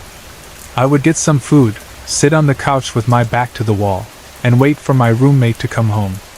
One night, I finally mentioned how creeped out I was by the place. My roommate casually replied, "Oh yeah, I'm pretty sure it's haunted." She told me that her dog, this little miniature dog, would often jump off the couch and run straight into my room, barking at the ceiling. She said it would be completely dark in there, but the dog would just stand in the doorway, barking at something invisible. She never saw anything herself, but it was still creepy, especially since it was my room. That night, I decided to sleep on the couch with her dog curled up next to me. That's when things took a terrifying turn. I woke up the next morning to the sound of a man's voice, or something that sounded like a man, laughing loudly and taunting me in my ear. I was instantly struck with terror and confusion. I looked into my roommate's bedroom, and she was fast asleep. I tried to scream for her, but I couldn't make a sound. It felt like I was frozen, like my voice had been stolen. At the same time, I had this overwhelming feeling that all my energy was being sucked out of me. I felt drained, as if something was feeding on my fear. And then, to make matters worse, the entire house started to shake. I remember thinking, it's morning. This can't be happening right now. The shaking and the oppressive feeling lasted about 2 minutes. Then, just as suddenly as it started, it seemed to be sucked out of the window. I didn't see it leave, but I could feel it, like something was drawn away. When I was able to speak again, I called for my roommate. She woke up, but she hadn't heard anything. I couldn't believe what had just happened. I was so petrified that I couldn't bring myself to stay in that apartment any longer. I told a few people about what happened, but no one seemed to take it seriously. So, I decided to do some research on the house's history. I went to the library to look up anything unusual, but I couldn't find anything about deaths or strange occurrences connected to the house. Looking back, I'm convinced that what attacked me wasn't just a restless spirit of a human being. The more time that passes, the more I believe it was something much darker, possibly a demonic entity. The thought of it scares me to death, but I think that was the point of the whole experience. Whatever it was, it wanted to terrify me, and it succeeded.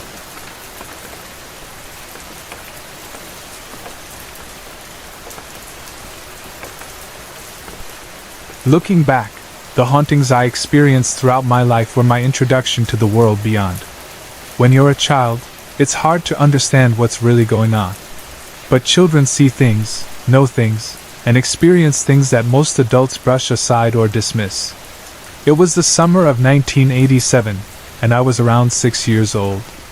My brother was 4, and our cousin was 5. We were all young, so some of these events are a little blurry, but the bizarre things we witnessed have stayed with me forever. The first incident that happened was in our backyard. It was the event that introduced me and my cousins to the haunted world. My cousin and I were playing a game of hide the toy truck and find it. It was her turn to search for it, but after a while, she gave up. So, I pointed to where it was, hidden behind a big oak tree. When we looked in that direction, we saw a little boy, wearing dark clothing, playing with the truck. I thought it was just a neighbor kid, but my cousin got scared and ran up to the house. Being brave and naive, I walked up to this little figure and asked for my toy back. As I approached, he looked at me. His face was featureless, and then he disappeared right in front of me, leaving the truck to roll down the tree's route. I didn't fully understand what I had just encountered, but I was freaked out. I grabbed my toy and ran up to the house. My cousin and I tried to tell our grandmother what had happened, but no one believed us. They just sent us back outside and told us to stop making up stories. That's when my brother got involved. Not only did we see one black figure, but then a bunch of little gray figures appeared in the branches of the oak tree. No one believed us, so we grabbed our squirt guns and started shooting at the creatures, trying to chase them away. The little gray figures looked strange, almost like they had arrows pointing out of their heads. But through all the gray figures, there was that one black figure, just sitting there, staring at us. By now, the sun was setting, and as soon as the last ray of light left our yard, they all disappeared. That was our first real encounter with something beyond our understanding. These little black figures would continue to show up throughout our young lives. We didn't know when they'd appear, but we always tried to block them out of our minds. My brother claims he once saw a much larger black figure in the field outside our house. It waved at him, as if beckoning him to come closer. Scared, my brother ran back toward the house. As he ran, the figure waved at him again, but this time as if telling him to go away. I had nightmares for years about those creatures, wondering why they were there and what they wanted. Another time, my cousin and my brother saw a huge black hand squeezing through the doorway of my bedroom. My brother's room and mine were directly across from each other upstairs, with a small room in between. One night, my cousin and I were staying up late, giggling and talking. Suddenly, I noticed something in my brother's room. There was a girl, about 17 years old, standing there, staring into my room. I nudged my cousin and told her to look. She asked who the girl was, and I told her I didn't know. We both stared at her for a moment, too scared to move, before hiding under the covers until the morning. The next day, we shared our experience and described her the same way. She wore a long, bluish dress and held an umbrella in one hand and a purse in the other. Her hair was in braids on either side of her head. Her expression wasn't friendly. In fact, it was almost haunting. She stared straight ahead, as though lost in time, gazing through my room. She never looked directly at us, but the feeling was chilling. That encounter has stayed with me. If she had looked peaceful or friendly, it might not have been so disturbing. But something about the way she appeared, combined with the little black figures, made everything feel wrong about that house. We also experienced strange sounds and other oddities. The doorbell would ring by itself, and there would be no one there. It was a typical haunted house experience, with unexplained noises that made us feel uneasy. One night, I saw my older brother in his basement bedroom. The light was off, and he made no sound.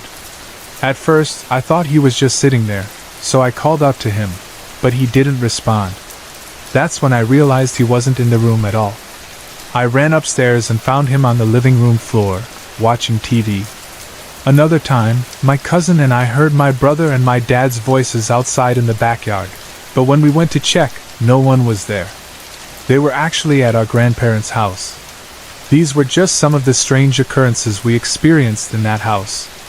And after all of it, I never wanted to see a ghost again.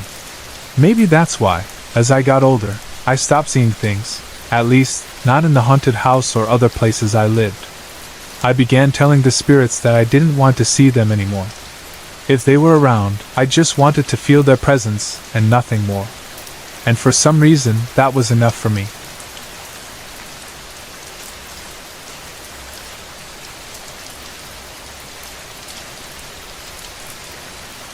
Let me start by saying that I'm Hmong, and in our culture, we strongly believe in the paranormal and spirits. I'm not sure whether what I experienced was real or just my imagination playing tricks on me, but it scared me so much because I'd never had anything like this happen before. This may not be the scariest ghost story, but please stick with me. I believe it happened toward the end of 2004, when I was about 3 to 4 months pregnant with my first child. It was early in the morning, around 6 a.m., and my husband had just left for work. I was still in bed, half asleep, when something strange happened. I woke up to a weird sensation filling the room, almost as if I were dreaming. I looked up and saw clouds or fog on the ceiling. It was so bizarre that I couldn't tell if it was real or if I was imagining it. It felt like I was being possessed or seduced by something, but I was too sleepy to make sense of it. My eyes were open, but everything felt distant, like I was stuck between sleep and wakefulness. Have you ever felt drunk, where you're awake but your mind is foggy, and you see things but don't really feel them? That's exactly how I felt at that moment. As I lay flat on my bed, I heard the sound of little girls laughing. My heart started racing, and I began to sweat from fear. I turned my eyes toward the foot of the bed, where I thought the laughter had come from. The height of the bed made it hard for me to see clearly, but I could make out two little heads popping up and down. They seemed to be playing and chasing each other. I still felt very sleepy, and the foggy atmosphere in the room didn't help. But then, I noticed that the two girls started walking toward the side of the bed where I lay. I was terrified. Before they could reach me, I squeezed my eyes shut so tightly, pretending to sleep. I could feel them climb onto my bed, and I felt them staring down at my face, laughing and giggling. All I could do was keep my eyes shut, praying for it to end. This lasted for what felt like an eternity, though it was probably just a few minutes. Eventually, I must have fallen asleep, because when I woke up later, I didn't remember what had happened right away. Here's the strange part. Those two little girls were wearing traditional Hmong clothing. How do I know? When they walked around to my side of the bed, I managed to take a quick peek at them, and I saw the distinctive patterns and colors of our cultural dress. It's hard to describe exactly, but I knew they were from my culture. After a few hours of sleep, I woke up and went about my day as usual, doing chores around the house and relaxing with some TV. My husband came home from work around 3:40 p.m., and later that evening, we drove to Hollywood Video between 6 o'clock and 7 p.m. By then, it was dark outside. As I sat in the passenger seat, daydreaming out the window, everything that had happened earlier started to flood back to me. I began telling my husband about the strange experience. I explained how it felt like I was dreaming, but at the same time, it felt so real. My husband believed me, as in our culture, these kinds of experiences are not uncommon. Paranormal events often happen in Hmong communities, so he didn't doubt what I was describing. Now, I'm still confused, and so is my husband. We don't know what to make of it. Was it a sign? Or was it just my pregnant hormones playing tricks on me?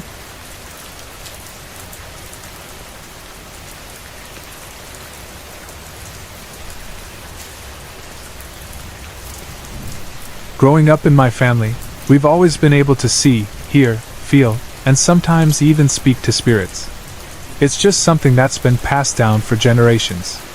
My dad's side of the family has had their share of paranormal experiences, especially when they moved into their dream home on the south side of Milwaukee in the 1960s. After years of moving from place to place, my dad's parents, along with his 6 siblings, finally settled into the house. That's when the strange occurrences began. One of the first things they discovered in the house was a cubby hole that led from room to room. While exploring, they found a small coffin hidden away, but when they opened it, it was empty. As time went on, more spirits began to make themselves known. The first was a man who haunted the basement. Every time my family went down there to do laundry, they would hear a knock at the door, loud and violent. When my grandmother opened it, an apparition would push past her and head straight for a rope hanging from the ceiling. Without saying a word, it would hang itself in front of her. Even after her passing, the sight of that man hanging in the basement was something my grandmother could never get over. Her children and grandchildren had to go into the basement for laundry or to get food out of her freezer, but no one was ever comfortable there. Another spirit my family encountered was a little girl who wandered the second floor. One of my uncles, who was sick at the time, saw her one day when she came into his room, took a blanket, and covered him. She did this every day until he recovered.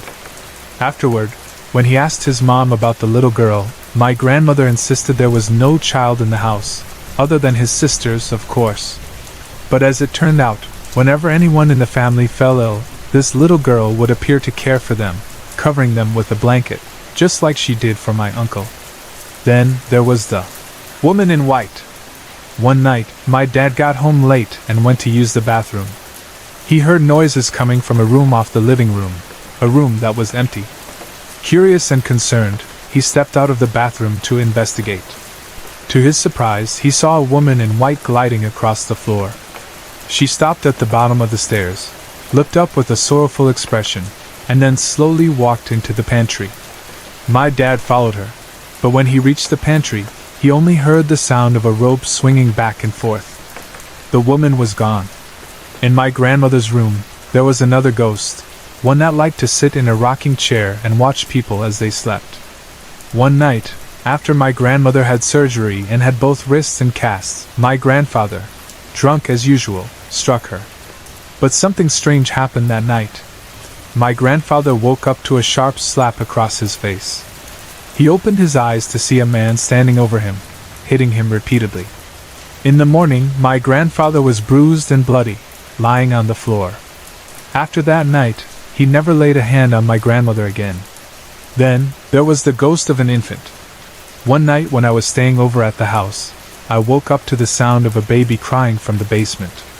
The cry was so sharp and piercing that everyone in the house woke up and rushed down to investigate. Even my grandmother, terrified of the basement because of the man who had hung himself there, went down with the rest of us. We found the baby in the workroom, a plastic bag over its head. The crying continued, but when we looked closer, the baby was gone. The eerie sound still echoed in our ears as we stood in disbelief. The next morning, we weren't sure if it had been a dream. Years went by, and it seemed like the spirits never left the house. When my great-grandmother became ill, she moved in with my grandmother. After her passing, my family continued to hear her calling out for help. To this day, you can still hear her voice calling your name. Later, when my grandfather passed away, his spirit seemed to remain as well. You can still see him in the living room, sitting in his rocking chair, smoking his cigarettes. Sometimes, when people are watching TV, he'll change the channel to a sports station. My grandmother, too, passed away in the same room, and sometimes, if you walk into the house, you'll see her sitting at the dining room table with a cup of coffee and peanut butter toast. Even though no one's made coffee or toast, you can smell it brewing in the air. And sometimes, the sound of toast popping up from the toaster can be heard. My aunt, too, passed away in that room, and every time you walk past it, you'll catch a glimpse of one of them, my grandparents or my aunt, sitting there. After my uncle died in the guest room at our new home, we decided it was time to move out of the house. We sold it to another family, but it still hasn't been sold. Now, my cousin lives there, and I'm one of those people who takes my dog everywhere. But my dog refuses to enter the house. Every time we try to bring him inside, he starts barking uncontrollably and then runs to me, hiding his face in my chest. I honestly can't wait for that house to be sold. It seems like it holds the spirits of so many who are still unhappy or trapped. Whatever happened in that house, it's clear that the spirits never really left.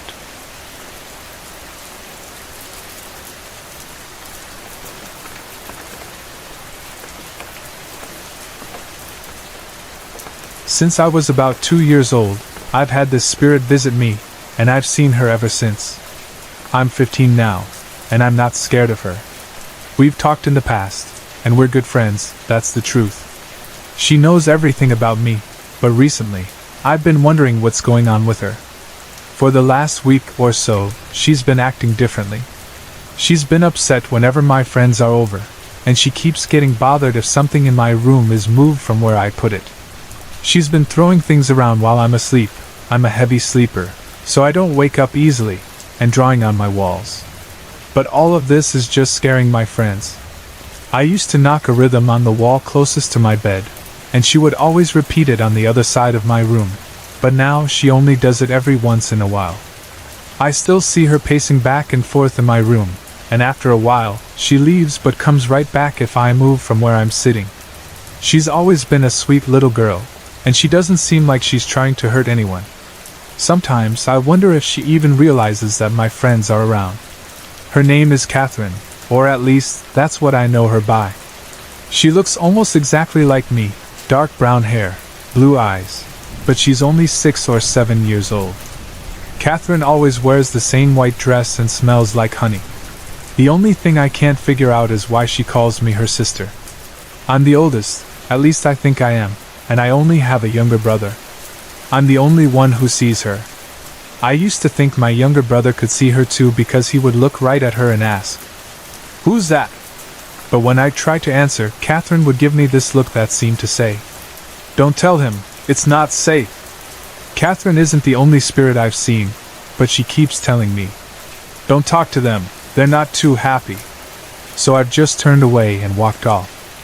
I could feel a lot of anger coming from them.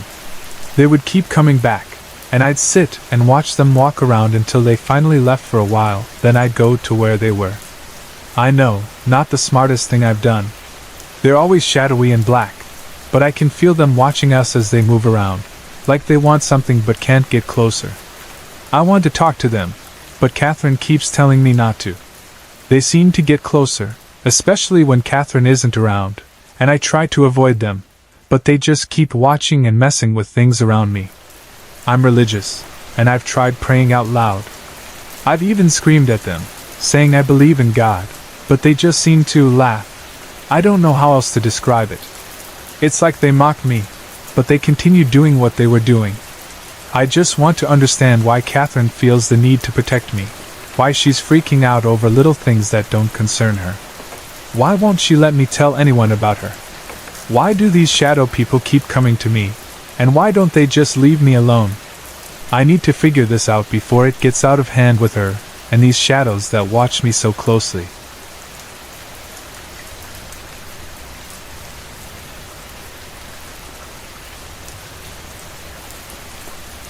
Growing up, I was always a scaredy cat when it came to scary stories.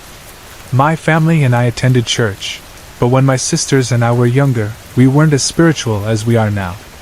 The first time I experienced something that I couldn't explain was probably when I was in 5th grade. It was a long time ago, but I'll never forget it. I remember it was a Sunday evening when my oldest sister's boyfriend came over. After watching a movie, my siblings and I all gathered with my oldest sister and her boyfriend as he told us a bunch of ghost stories. As the stories got scarier, I started crying because I was too frightened. The next morning, on Monday, my 2 oldest sisters, my younger brother, and I all got up to get ready for school. My 2 youngest sisters weren't old enough for school yet. At the time, we were living in a house where all our bedrooms were upstairs, on the 2nd floor, while the kitchen and living room were downstairs. Right before my oldest sister left for school, she asked me to go upstairs to her room and grab her jacket, which she had forgotten. Without hesitation, I went. My sister's room was always neat and organized since she was the only one of us who had her own room. Her twin-size bed was placed neatly in the middle of the room against one of the walls, with the bed sheets perfectly made. As I was looking around for her jacket, which was hanging on the back of her chair, I saw something that I'll never forget. An arm, just from the elbow down to the hand, slipped out from under her bed. The hand moved in a half-circle motion on the ground before sliding back under the bed. For a split second, I thought it was my 2 younger sisters, who might have woken up early and decided to play in my older sister's room. I walked around to the other side of the bed, bent down, and lifted the bed sheets to check underneath, but there was no one there. That's when a chill ran through my entire body, and the hair on the back of my neck stood up. I couldn't believe what I had just seen. I ran out of the room crying and went downstairs to tell my siblings what had just happened. To this day, I can still clearly remember the image of that hand sliding out from under the bed. It might have only been 5 seconds, but those 5 seconds still scare me when I think about it. I can't explain why I saw that arm, but I tell myself it was just my imagination playing tricks on me because of all the ghost stories I had heard the night before. Even so, deep down, I know for a fact that it really happened. It wasn't just in my head.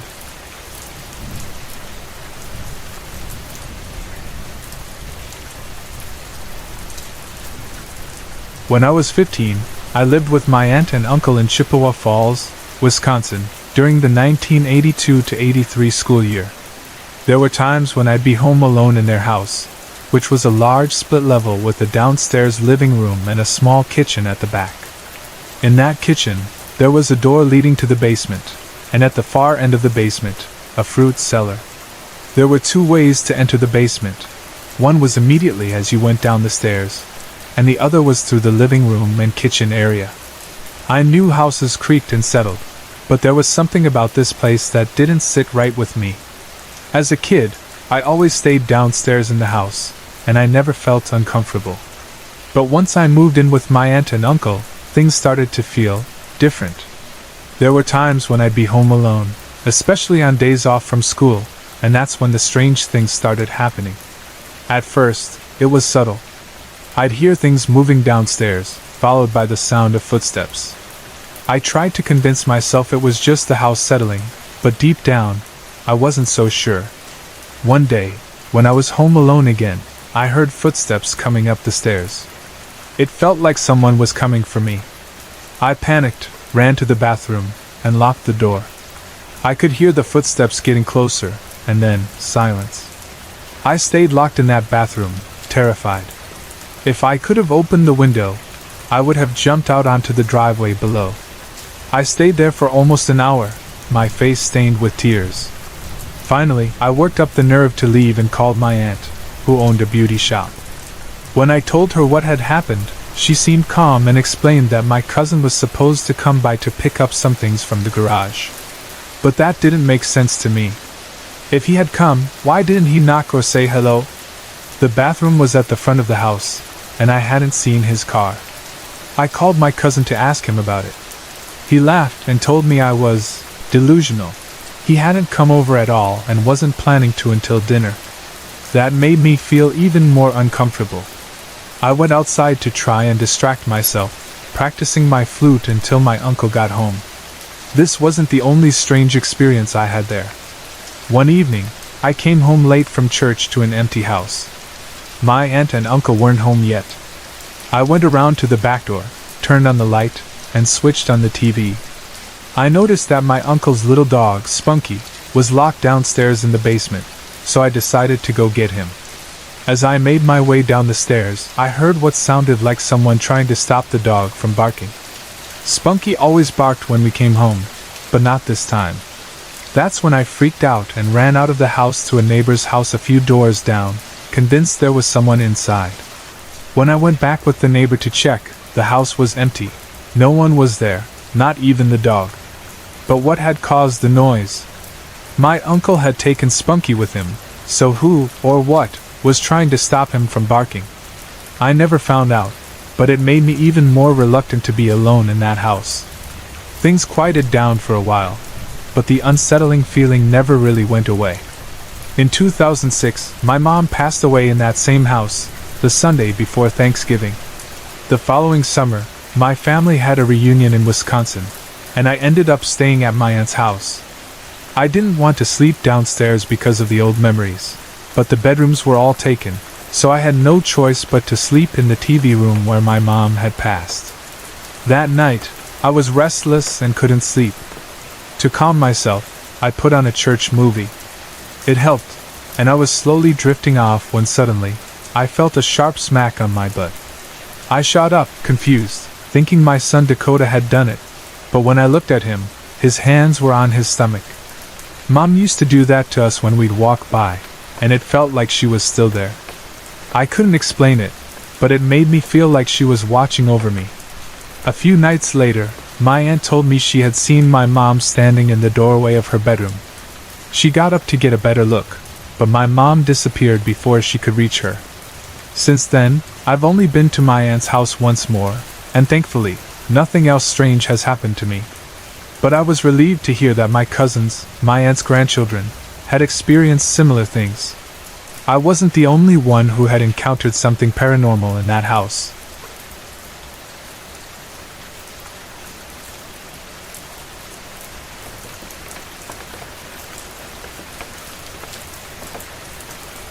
My name is Anna, I am 16 years old, and I've recently been experiencing things that I believe are paranormal.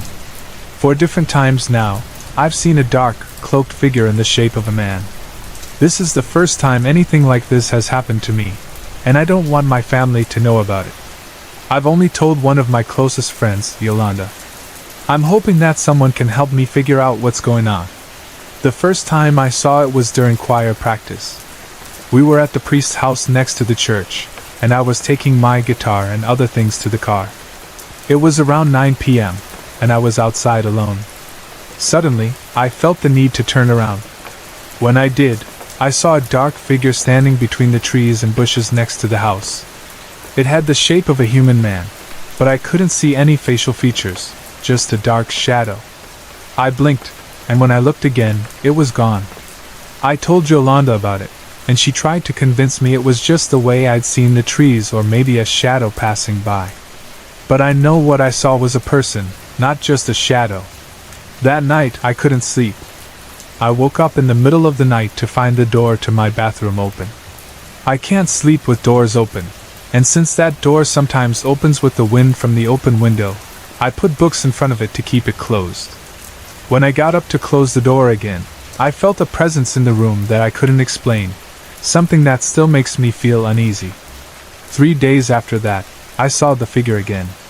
It was early in the morning, and there were only 3 other students in the classroom with me.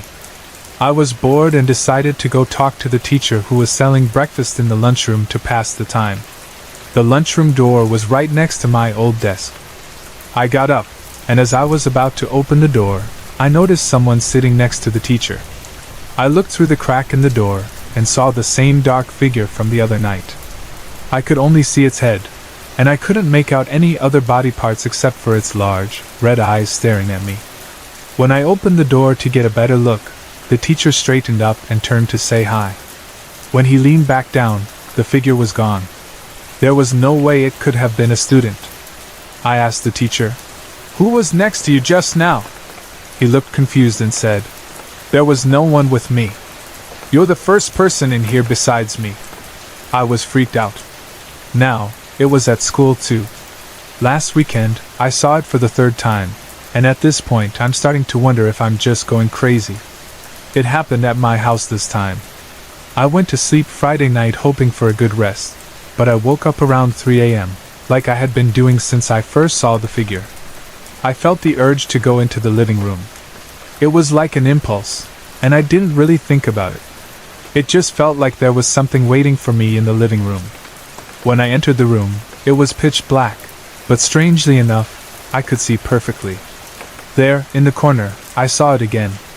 It was facing away from me, its head tilted down as if it were looking at something on the floor. After a few seconds, it turned to face me. Then, it pointed at me with its arm. Its sleeve was long, and I couldn't see any fingers. It said, "You." That's all. But it didn't sound angry or threatening. It actually sounded tired and sad, like it was too weak to say anything more. I don't remember anything after that. I don't remember going back to bed or leaving the room. When I woke up the next morning, the first thing I did was go to the living room. I found my slippers there, which had been in my room the night before. When I went back to school on Monday, I was going to tell Yolanda what happened, but she wasn't there. So, I told her on Tuesday. When I described what happened, she suggested that I might have been sleepwalking, since I have a history of doing that. Apparently, I do a lot of strange things at night. My sister has caught me getting up in the middle of the night and walking out to the backyard, just standing there. She also says I talk in my sleep. That wouldn't be too weird except that when I talk, I always say things like, "No! Get away! It's there! It's in the corner!"